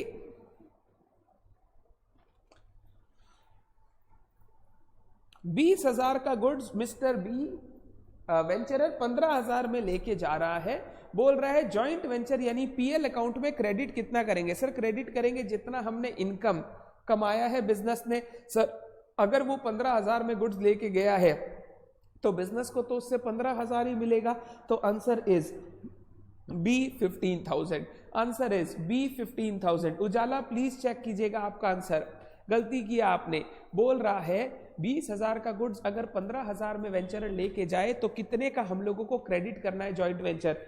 एक बात इधर, जॉइंट वेंचर अकाउंट जब गुड्स खरीद के लाए थे तो खर्चा दिखाए थे डेबिट साइड में 20,000, इसमें से कुछ गुड्स बेच दिए, वो तो जो बिक गया वो अलग हो गया, और ये गुड्स लेके गया है मेरा पार्टनर 15,000 में, तो मैं जब क्रेडिट की बात करूंगा तो क्रेडिट 15,000 करूंगा, नेट लॉस जो होगा वो 5,000, वो बात अलग है। बट 20,000 का गुड्स अगर 15,000 में लेके जाएगा तो जेबी अकाउंट में क्रेडिट 15,000 होगा, ये ध्यान देना है आपको। डन। नेक्स्ट क्वेश्चन, मैं तो गायब ही हो गया, मैं भूल ही गया मैं गायब हूं। नेक्स्ट क्वेश्चन बड़ा क्वेश्चन है, हाँ पहले लास्ट लाइन पढ़ना, पहले लास्ट लाइन पढ़ना, हड़बड़ी बिल्कुल मत करना, स्लो स्टेडी चलना, सबका सही आंसर आएगा। लास्ट लाइन पढ़ो, क्या चाहिए हम लोगों को, हम लोगों को चाहिए what will be the profit on venture, what will be the profit on venture. बड़ा क्वेश्चन है, मैं साइड हो जाता हूं। What will be the profit on venture, profit calculate करना है, बिल्कुल सिंपल तरीका जो आपको सिखाया, इनकम माइनस एक्सपेंस, एक साइड खर्चा लिखते जाओ एक साइड इनकम लिखते जाओ, आंसर आ जाएगा।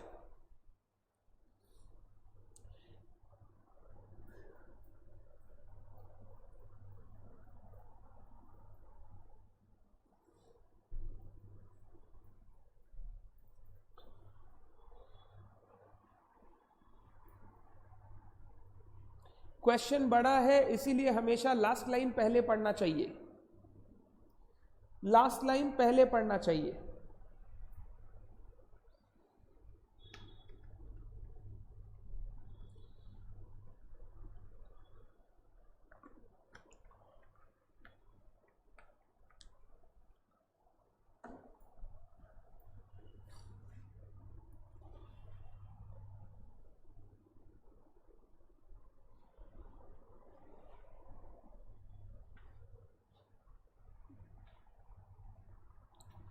अभी तक एक ही बच्चे का आंसर आया है, आराम से कीजिए, कोई हड़बड़ी नहीं है।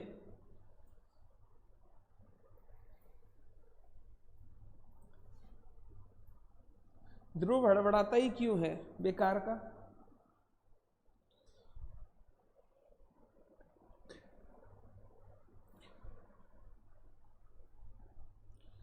आंसर आने शुरू हो गए, बच्चों ने आंसर किया है बी।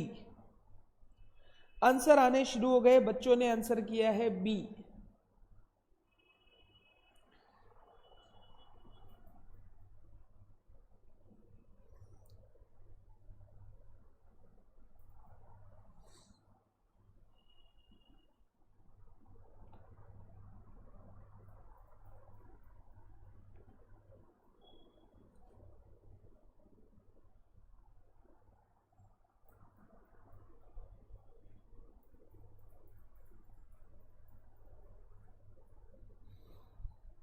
बी 40,000। चलिए चेक कर लेते हैं एक बार।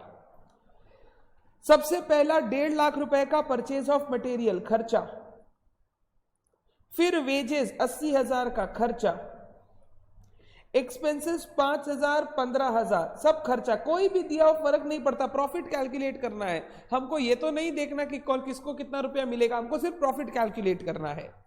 सी परचेज किया मशीन खर्चा, मशीन टेक ओवर कर लिया सी, ये इनकम, बिजनेस के लिए इनकम, हम लोग सी से पैसा लेंगे। और कॉन्ट्रैक्ट हमारा प्राइस है 3 लाख जो हम लोगों को रिसीव हो गया, तो ये 2 इनकम, ये इतना एक्सपेंस, निकाल लो माइनस करके आंसर। 2 30, 2 70, 3 10। करेक्ट आंसर है बी 40,000। करेक्ट आंसर है बी 40,000। सबसे बेसिक और सिंपल तरीका है क्वेश्चन को करने का, कितना भी बड़ा क्वेश्चन हो, कामनेस रखो दिमाग में। प्रॉफिट पूछा है, इनकम माइनस एक्सपेंस करना है, आपका आंसर निकल के आ जाएगा। सारे बच्चों को क्लियर है? तो बड़े क्वेश्चन से डरिएगा मत, इजी होता है, टफ नहीं होता है बिल्कुल भी, बस पहले रिक्वायरमेंट ऑफ द क्वेश्चन को पढ़ लेना। आगे चलता हूं, नेक्स्ट क्वेश्चन। वापस क्वेश्चन बड़ा है तो मैं अपने आप को नहीं दिखाऊंगा, पहले लास्ट लाइन पढ़ो, ऑप्शंस आपके सामने ये रहे। लास्ट लाइन पढ़ो, क्या निकालना है इस बार? इस बार निकालना है final settlement. Final settlement, finally MR को कितना रुपया देगा जॉइंट वेंचर खत्म होने पर? जब जॉइंट वेंचर बिजनेस क्लोज करेंगे तो एमआर को पेमेंट करेगा कितने रुपए का, ये पूछ रहा है आपसे। अब ये क्वेश्चन में समय लगता है, आप समय ले, मैं कोई हड़बड़ी नहीं करूंगा।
मेरे खड़े रहने से क्वेश्चन थोड़ा दिख नहीं रहा था तो मैं बैठ गया हूं।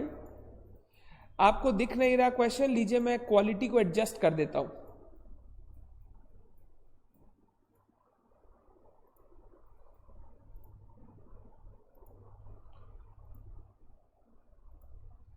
अब देखिए ना आदिति, क्वेश्चन दिख जाएगा।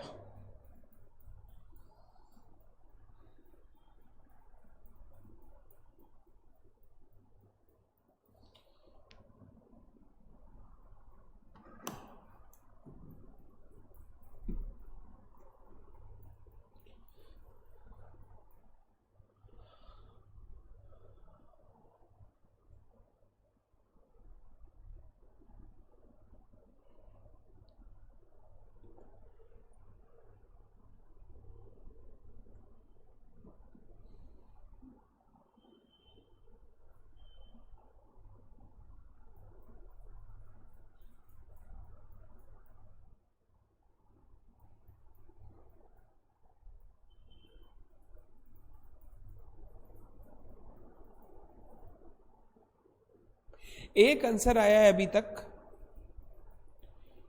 ए, नेहा ने आंसर किया है ए।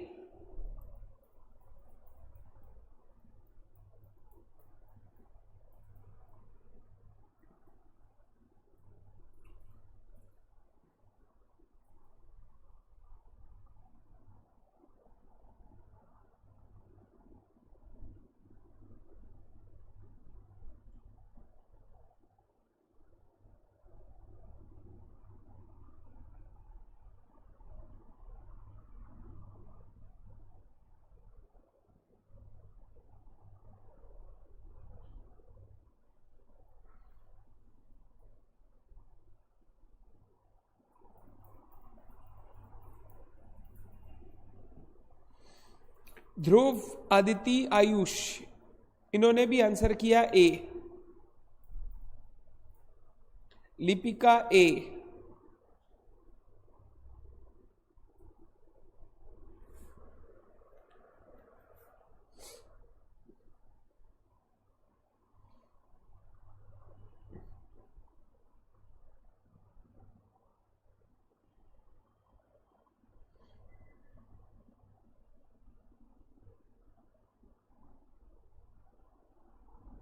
संध्या 155 ए।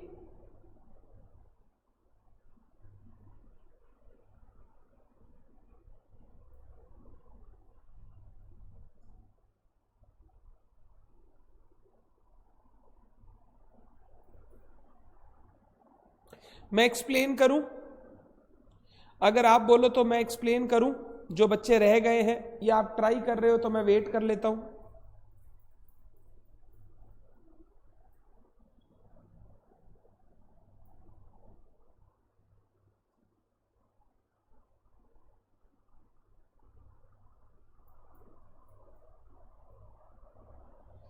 चलिए एक्सप्लेन करता हूं मैं। क्वेश्चन बोल रहा है आपको कैलकुलेट करना है what will be the amount to be remitted by M to R. Finally जब सेटलमेंट होगा एम आर को कितना रुपया देगा ये आपको कैलकुलेट करना है। ठीक है, तो मैं सबसे पहले देखता हूं एम को बिजनेस से कितना रुपया मिलना चाहिए। अब जब भी आप कोई बिजनेस करते हो आपको बिजनेस से कितना रुपया लेना है उसका बेसिक फॉर्मूला होता है कैपिटल जो आपने लगाया प्लस प्रॉफिट आपके हिस्से का, प्लस प्रॉफिट आपके हिस्से का माइनस ड्राइंग्स अगर आपने कुछ किया है तो। पेन में कुछ प्रॉब्लम हो रहा है, थोड़ा इग्नोर करना इसको। Capital plus profit minus drawings. तो हम लोगों को पहले चेक करना पड़ेगा आर को, हम लोग को कैलकुलेट करना है आर को कितना रुपया मिलेगा। आर को, मिस्टर आर को, एम आर को कितना देगा। तो मेरे को पहले चेक करना है आर ने कितना रुपया लगाया, आर का प्रॉफिट कितना है और आर ने ड्रॉ कितना किया, उसके हिसाब से मैं कैलकुलेट कर लूंगा फाइनली आर को कितना रुपया मिलना चाहिए। ये मैं आर लिख रहा हूं यहां पे, आप चाहो तो दोनों का कैलकुलेट कर सकते हो। एम आर देखोगे एक नेगेटिव आ जाएगा, दूसरा नॉर्मली पॉजिटिव आ जाता है। ठीक है, अब ध्यान से मेरी बात सुनना। हमको प्रॉफिट तो यहां पर कैलकुलेट करना ही पड़ेगा। तो प्रॉफिट कैलकुलेट करने के लिए मेरे को वापस एक इनकम माइनस एक्सपेंस का काम करना पड़ेगा। जॉइंट वेंचर में रेमिटेंस कैलकुलेट करने के लिए आपको प्रॉफिट कैलकुलेट करना ही है, क्योंकि मालिक बिजनेस से कितना रुपया लेके जाएगा डिपेंड करता है उसने बिजनेस से उसको कितना प्रॉफिट या लॉस लेना है। तो ये जो प्रॉफिट लॉस का कैलकुलेशन है ये भी आपको साइमल्टेनियसली करना होगा। तो आपको जब भी रेमिटेंस का क्वेश्चन आए जॉइंट वेंचर में आप इस तरीके से दो टेबल बनाओगे। एक आदमी ने कितना रुपया लगाया प्लस प्रॉफिट माइनस ड्रॉइंग्स, दूसरा प्रॉफिट उसके हिस्से का कितना है, उसके लिए हम लोगों को प्रॉफिट कैलकुलेट करना पड़ेगा, वो हम लोग कैलकुलेट करेंगे। अब फटाफट मैं क्वेश्चन पढ़ता हूं। सबसे पहले agree to share profit loss equally. Okay, दोनों इक्वली बांटेंगे। R purchase goods worth rupees 1 lakh. R ने 1 लाख का गुड्स परचेज किया, तो ये आर का कैपिटल और ये बिजनेस का खर्चा, क्योंकि इसी से हम लोग कमाएंगे, तो ये आर का कैपिटल और बिजनेस का खर्चा। आगे, and spend 10,000 on sending the goods to M. R और 10,000 रुपया खर्चा किया। अगर आर और 10,000 रुपया खर्चा किया तो ये आर का कैपिटल और बिजनेस के लिए खर्चा किया तो बिजनेस का एक्सपेंस।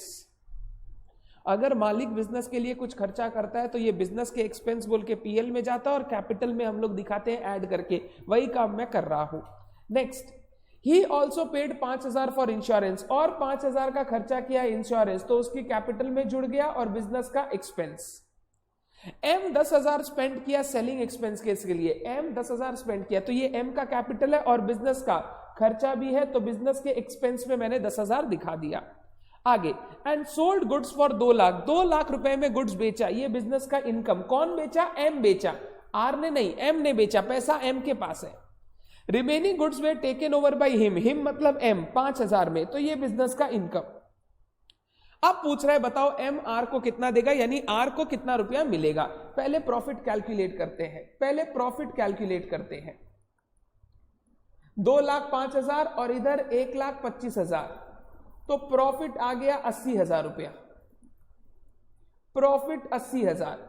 प्रॉफिट में हमारा बंटवारा क्या था? हाफ हाफ, मतलब मेरा 40,000, तो एम का प्रॉफिट हो गया 40,000, आर का प्रॉफिट हो गया 40। आर ने कुछ ड्राइंग्स नहीं की, तो आर को कितना रुपया मिलना चाहिए? कैलकुलेट कर लो। आर को मिलना चाहिए 1,55,000, 1,15,000 उसने लगाया था, 40,000 उसके अमाउंट का प्रॉफिट है, तो टोटल उसको बिजनेस से मिलेगा 155। तो जो आपने आंसर दिया ए, वो बिल्कुल करेक्ट है, 1,55,000।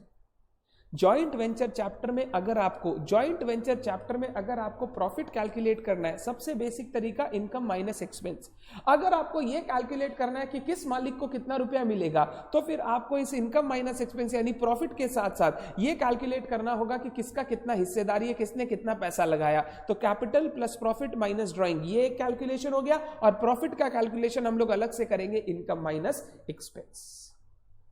एक बार चेक करो सारे बच्चों को ये तरीका समझ में आया क्या? सर क्या हम लोग अकाउंट बना के कर सकते हैं? बिल्कुल कीजिए ना, कोई दिक्कत नहीं। अकाउंट में भी आप यही करते हैं जो यहाँ पे कर रहे हैं, दोनों चीज सेम है। आप अकाउंट बना के करना चाहो वो कर लो, आप ऐसे करना चाहो ये कर लो। दिस तरीका विल बी फास्टर, क्योंकि एमसीक्यू कर रहे हो तो अकाउंट की तरह डेबिट क्रेडिट सोचने का जरूरत नहीं है, सीधा इनकम एक्सपेंस ऐड लेस किया, आंसर आ गया।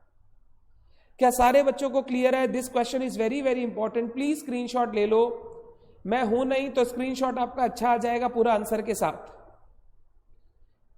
स्क्रीनशॉट ले लो आप लोग। नेक्स्ट क्वेश्चन, चलूं आगे, नेक्स्ट क्वेश्चन में जाऊं, बड़ा क्वेश्चन था, नेक्स्ट क्वेश्चन में जाऊं।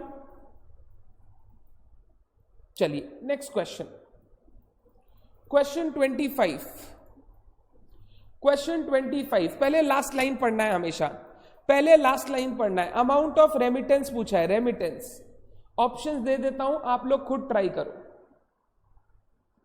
आप लोग खुद ट्राई करो।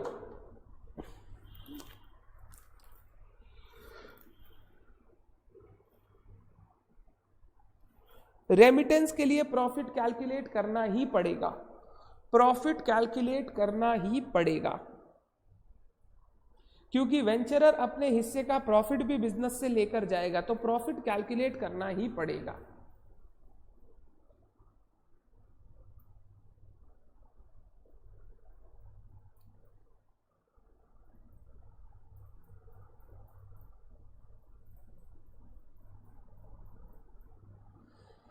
आदिति का आंसर आया 6,700।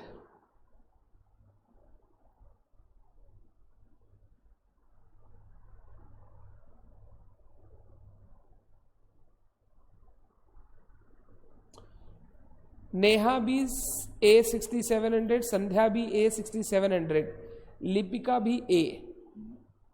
आज गर्ल्स लोग बाजी मार रही है।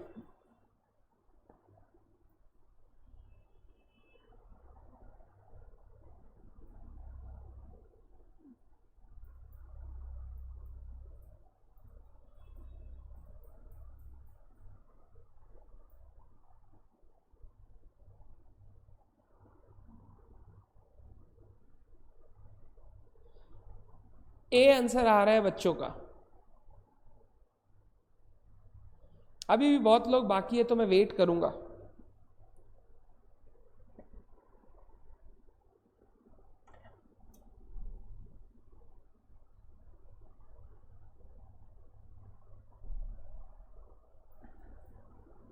ए, ओके, सारे बच्चों का आंसर ए आ रहा है, एक बार चेक कर लो आंसर।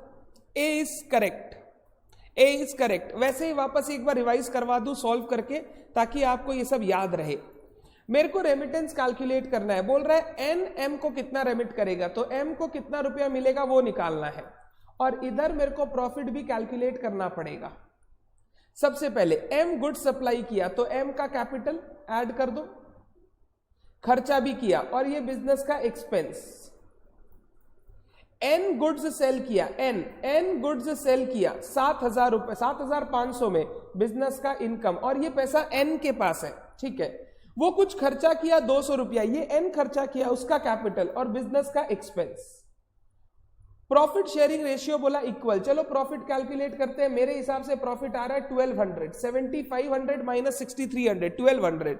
अगर इक्वल है तो 600 600, तो एम को भी मिलेगा 600। अब एम को टोटल कितना मिलेगा 6700, आंसर आ गया ए। एम को टोटल मिलेगा 6700, आंसर आ गया ए। ये सारे क्वेश्चन 1 मिनट के अंदर हो सकते हैं अगर आप थोड़ा सा मेंटली स्ट्रांग रहो टॉपिक्स के ऊपर, रेदर देन मेकिंग अकाउंट्स बार बार। 6700 स्क्रीनशॉट ले सकते हो। आगे चलूं नेक्स्ट क्वेश्चन में, एवरीवन आगे चले। चलिए नेक्स्ट क्वेश्चन, वापस बड़ा क्वेश्चन है, पहले लास्ट लाइन पढ़ना, पहले लास्ट लाइन पढ़ना, हड़बड़ाना मत। ऑप्शंस दे देता हूं आपको।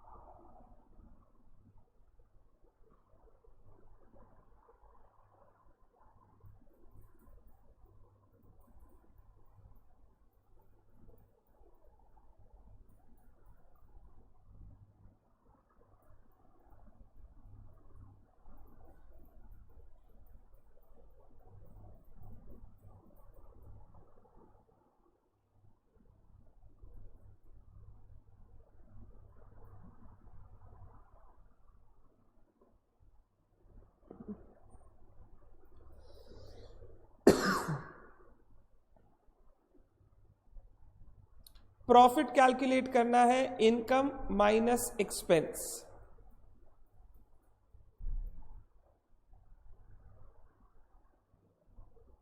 आंसर आना शुरू हो गया सी।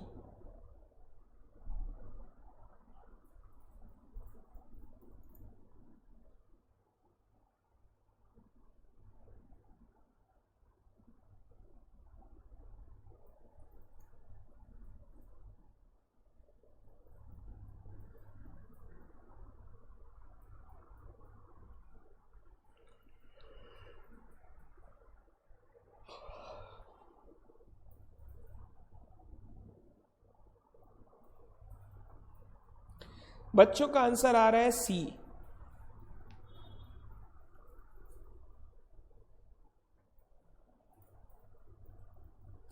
चलिए वेरी गुड, मैं भी सॉल्व करता हूं साथ साथ। Kamal and Shamal entered into joint venture to purchase and sell plots. Kamal contributed 5 lakh, Shamal 2.5 lakh. ये जो कंट्रीब्यूशन है ये तो कैपिटल कंट्रीब्यूशन है, इससे खर्चा आगे होगा, अभी ये खर्चा नहीं है। And amount deposited in bank account, bank में डिपॉजिट कर दिया, ठीक। The transaction of the venture as follows, purchase किया लैंड 2.5 लाख, ये खर्चा है। डेवलपमेंट एक्सपेंस खर्चा है। रजिस्ट्रेशन फीस समल ने पे किया हो, भले ही समल ने पे किया हो, बट बिजनेस के लिए खर्चा है। 3/4 लैंड बेच दिया 376,250, ओके 376,250 में बेच दिया, इनकम। और बैलेंस लैंड कमल ले गया 1 लाख में, बोल रहा है 1 लाख में वो ले गया, तो ये 1 लाख भी बिजनेस को मिलेगा उससे, इनकम। तो निकाल लीजिए आप अपना profit, this minus this, 476,250 minus 3.5 lakh, तो 126,250 माइनस 12,500, 113,750। आपका आंसर बिल्कुल सही है सी, 113,750। क्या कोई भी बच्चे को ये बड़े बड़े क्वेश्चंस में दिक्कत हो रही है? ऐसा कोई डरने का बात नहीं है, प्रेजेंस ऑफ माइंड रिक्वायर्ड। अच्छा भैया, अगर प्रॉफिट रेशियो नहीं दिया तो इक्वल लेंगे, यस। अगर नहीं दिया हुआ है और बांटने का काम पड़ रहा है तो फिर इक्वल ले लेना। 113,750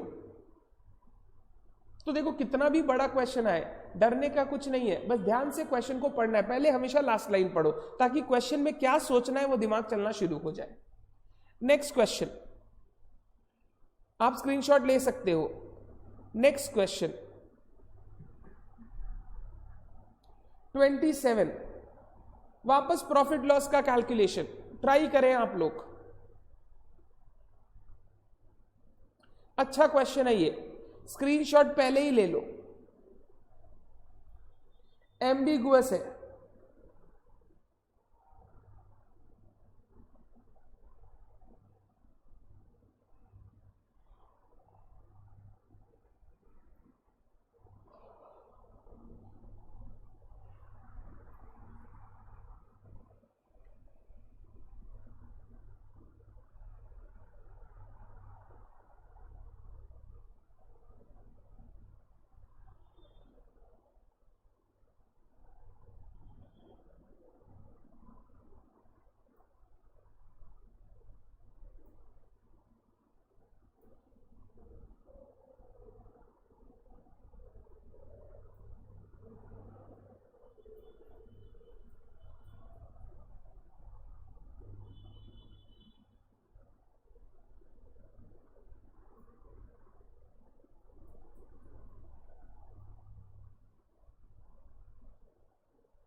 आंसर आ रहा है बच्चों का A20,000, ध्रुव ने डी किया था, बाद बाकी बच्चों का आंसर आ रहा है A20,000।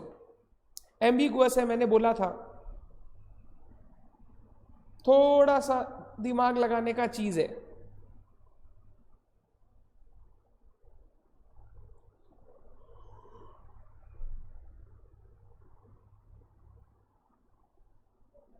मैं सॉल्व करूं, मेरे को प्रॉफिट लॉस कैलकुलेट करना है, तो प्रॉफिट लॉस हो गया इनकम माइनस एक्सपेंस।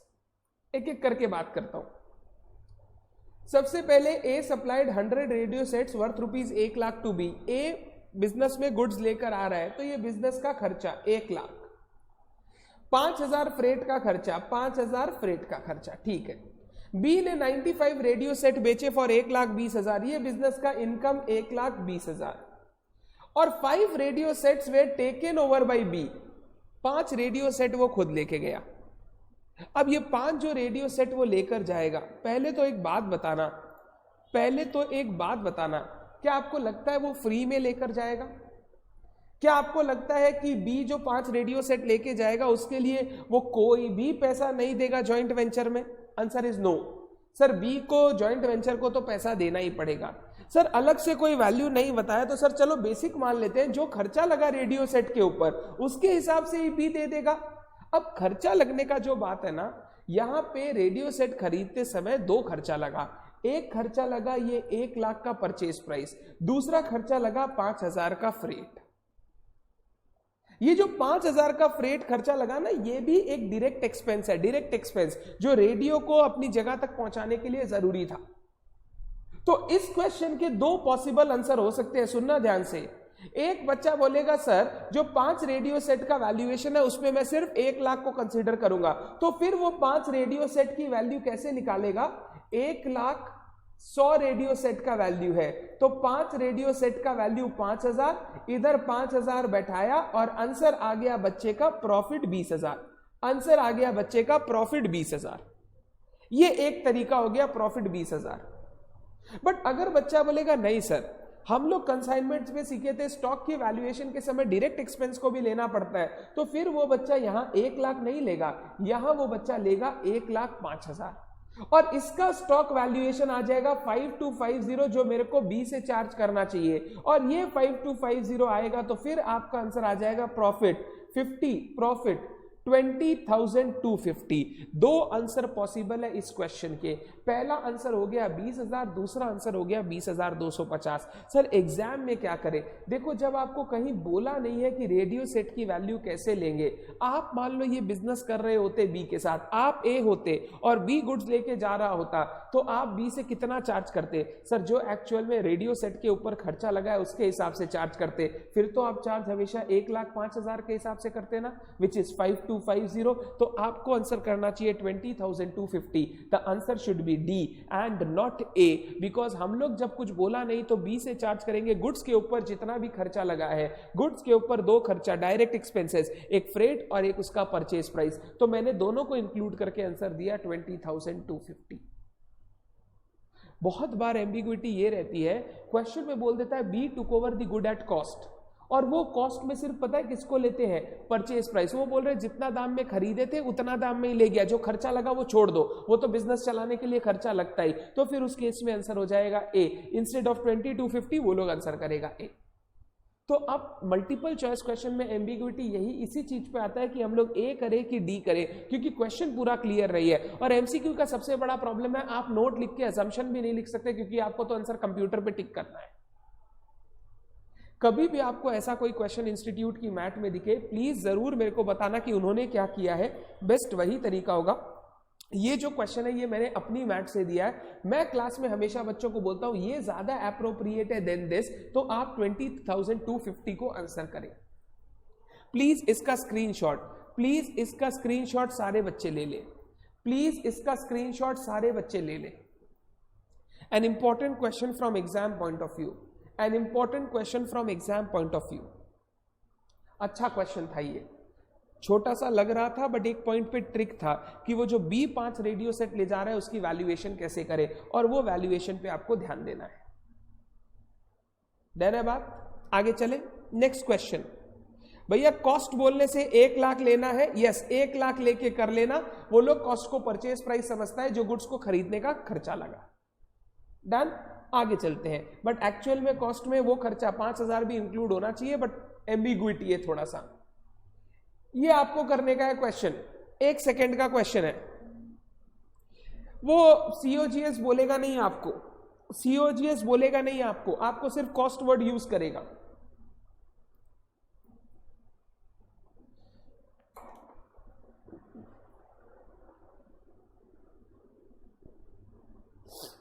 आंसर आपको करना है।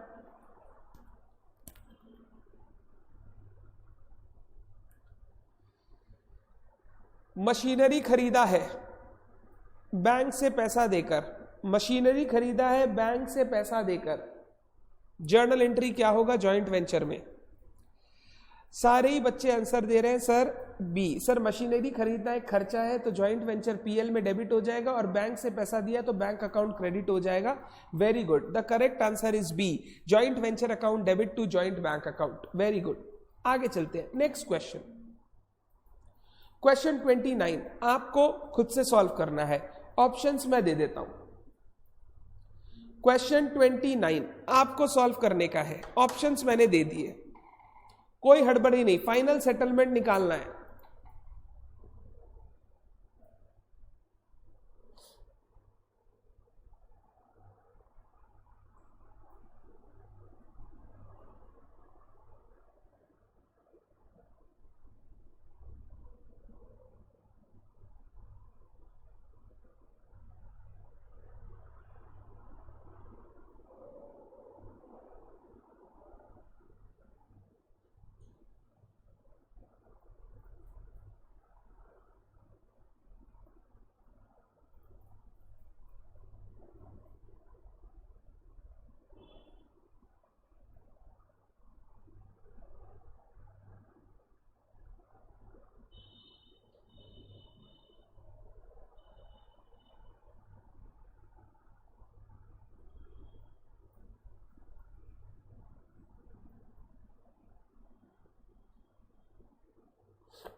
डी, बच्चे आंसर कर रहे हैं डी।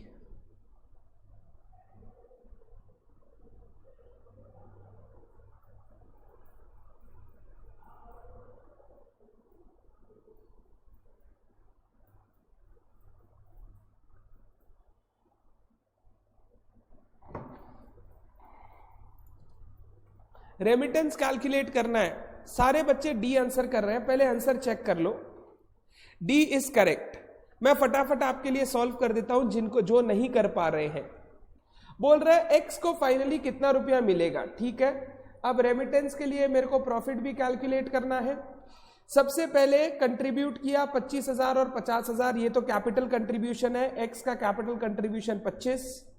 गुड्स परचेज किया 56, बिजनेस का एक्सपेंस, एक्सपेंस और हुआ 4,000, सेल्स हुआ 70,000, रिमेनिंग गुड्स 3,000 में 2,000 में टेक ओवर कर गया। अब 72 हो गया तुम्हारा इनकम, 60 हो गया तुम्हारा एक्सपेंस, प्रॉफिट आ गया 12,000। 12,000 में एक्स का पोर्शन है 1/3, तो 12,000 इंटू 1/3 4,000। तो एक्स को बिजनेस से टोटल रुपया मिलना चाहिए 29,000। Very good. एक्स को बिजनेस से टोटल रुपया मिलना चाहिए 29,000। Very good. अब आप लोग वापस ऑन ट्रैक आ गए, किस तरीके से करना है। ये सबसे इजी तरीका है सम्स को सॉल्व करने का। अगर ऑप्शन में 4,000 भी होता तो आपका आंसर यही 29 होता, क्योंकि वो प्रॉफिट थोड़ी पूछ रहा है कितना प्रॉफिट मिलेगा, बोल रहा है फाइनल सेटलमेंट में कितना रुपया मिलेगा, तो आंसर 29,000 ही होगा, 4,000 नहीं होगा। डन। स्क्रीनशॉट ले सकते हो आप ये सब क्वेश्चन का। नेक्स्ट क्वेश्चन में चलता हूं, होप सबका ये हो गया। नेक्स्ट क्वेश्चन अब आ गया कंसाइनमेंट, आज का last chapter consignment. Which of the following term is applicable about consignment? Sale, hypothecation, shipment, mortgage. Sale, hypothecation, shipment, mortgage. बच्चों के बीच में कंफ्यूजन है, सेल होगा या शिपमेंट होगा। इनिशियली आपने जो सोचा होगा, ऐसा सोचा होगा कि कंसाइनर कंसाइनी को गुड्स भेज रहा है सिर्फ, तो ये शिपमेंट है। बट ये शिपमेंट का मेन रीजन क्या है? फिर फाइनली कंसाइनी क्या करेगा? सेल करेगा on the behalf of consignor. तो आंसर प्लीज ए सेल कीजिएगा, शिपमेंट मत कीजिएगा। आंसर सेल कीजिएगा, शिपमेंट मत कीजिएगा। हाइपोथिकेशन मतलब गिरवी रखना, एक टाइप का मॉर्टगेज है, गिरवी रखना। तो कंसाइनर कंसाइनी के पास गिरवी नहीं रखता है गुड्स, कंसाइनर कंसाइनी को गुड्स सेल करने के लिए भेज रहा है। तो शिपमेंट किया फॉर सेल, तो answer is the main thing for consignment is sale of goods. तो आंसर ए कीजिएगा, आंसर सी मत कीजिएगा। ए कीजिएगा, सी मत कीजिएगा। डन। आगे चलता हूं। Next question 31। क्वेश्चन 31 ऑप्शंस नहीं दिखा रहा हूं, आपको खुद से ट्राई करना है कैलकुलेटर पे। प्रैक्टिकल क्वेश्चन कैलकुलेटर पे ट्राई करें।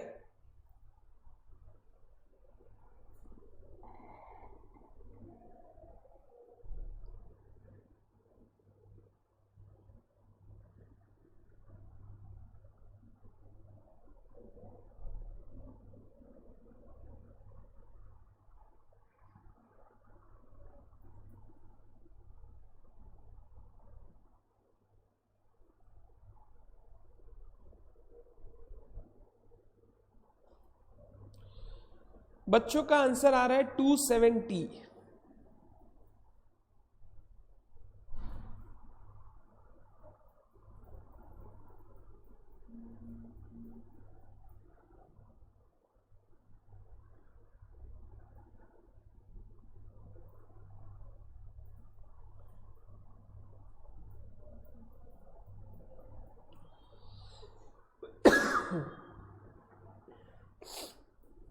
इंद्र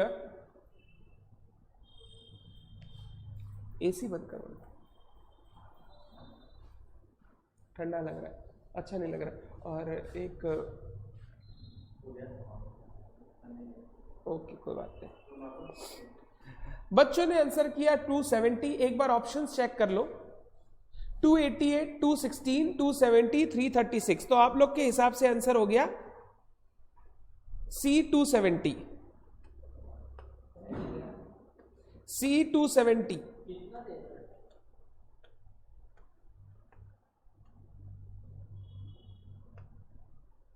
हम भी राजस्थान आ गए हैं, आपको पता है कि नहीं?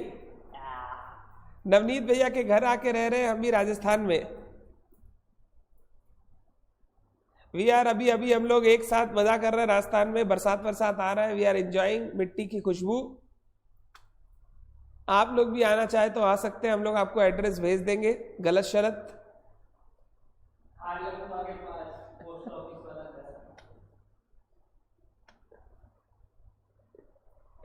मंथन बोल रहे हैं नवनीत भैया यहां आ गए हैं। बिल्कुल सही, नवनीत भैया आ गए हैं। नवनीत भैया इज इन कोलकाता नाउ। ठीक है, ओ दीदी नहीं आने देगी, कोई बात नहीं, दीदी से पर्सनल जान पहचान कर लो। शुभम ने आंसर दिया 288, बाद बाकी सारे बच्चों ने आंसर दिया 270। चेक करते हैं। 3,60,000 का गुड्स है कॉस्ट पे, इसको बेचना है 25% at cost plus 25% on sales.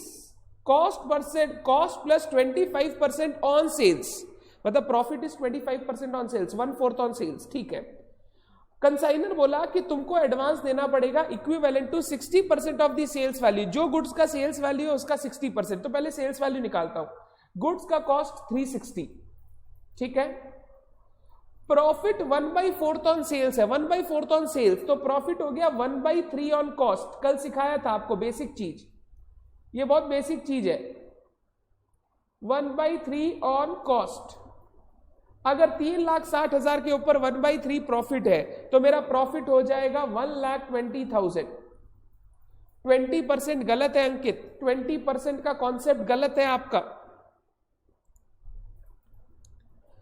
Cost के ऊपर 1/3 हो गया है, तो मेरा टोटल सेल्स वैल्यू आ गया 480। सेल्स वैल्यू 480, इसका 60% एडवांस। 480 इसका 60% एडवांस। आंसर देखो कितना होगा, आंसर देखो कितना होगा 288। एक ही बच्चे ने सही किया, बाद बाकी सारे गलत।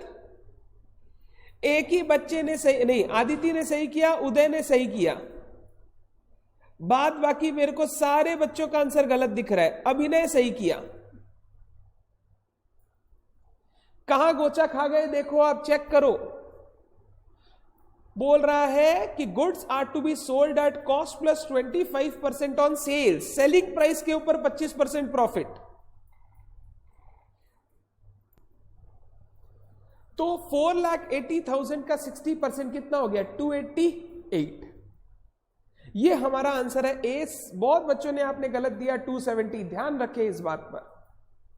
तो आज का सेशन यहीं पे एक बार खत्म करते हैं। आगे नेक्स्ट सेशन में मैं कंसाइनमेंट वापस आपके साथ डिस्कस करूंगा, जो बैलेंस 18-19 क्वेश्चन बच गए हैं। आज एक बार यही कंप्लीट करते हैं, इंटरनेट का कुछ इश्यूज आ गया है, यही कंप्लीट करते हैं। Thank you so much, bye bye.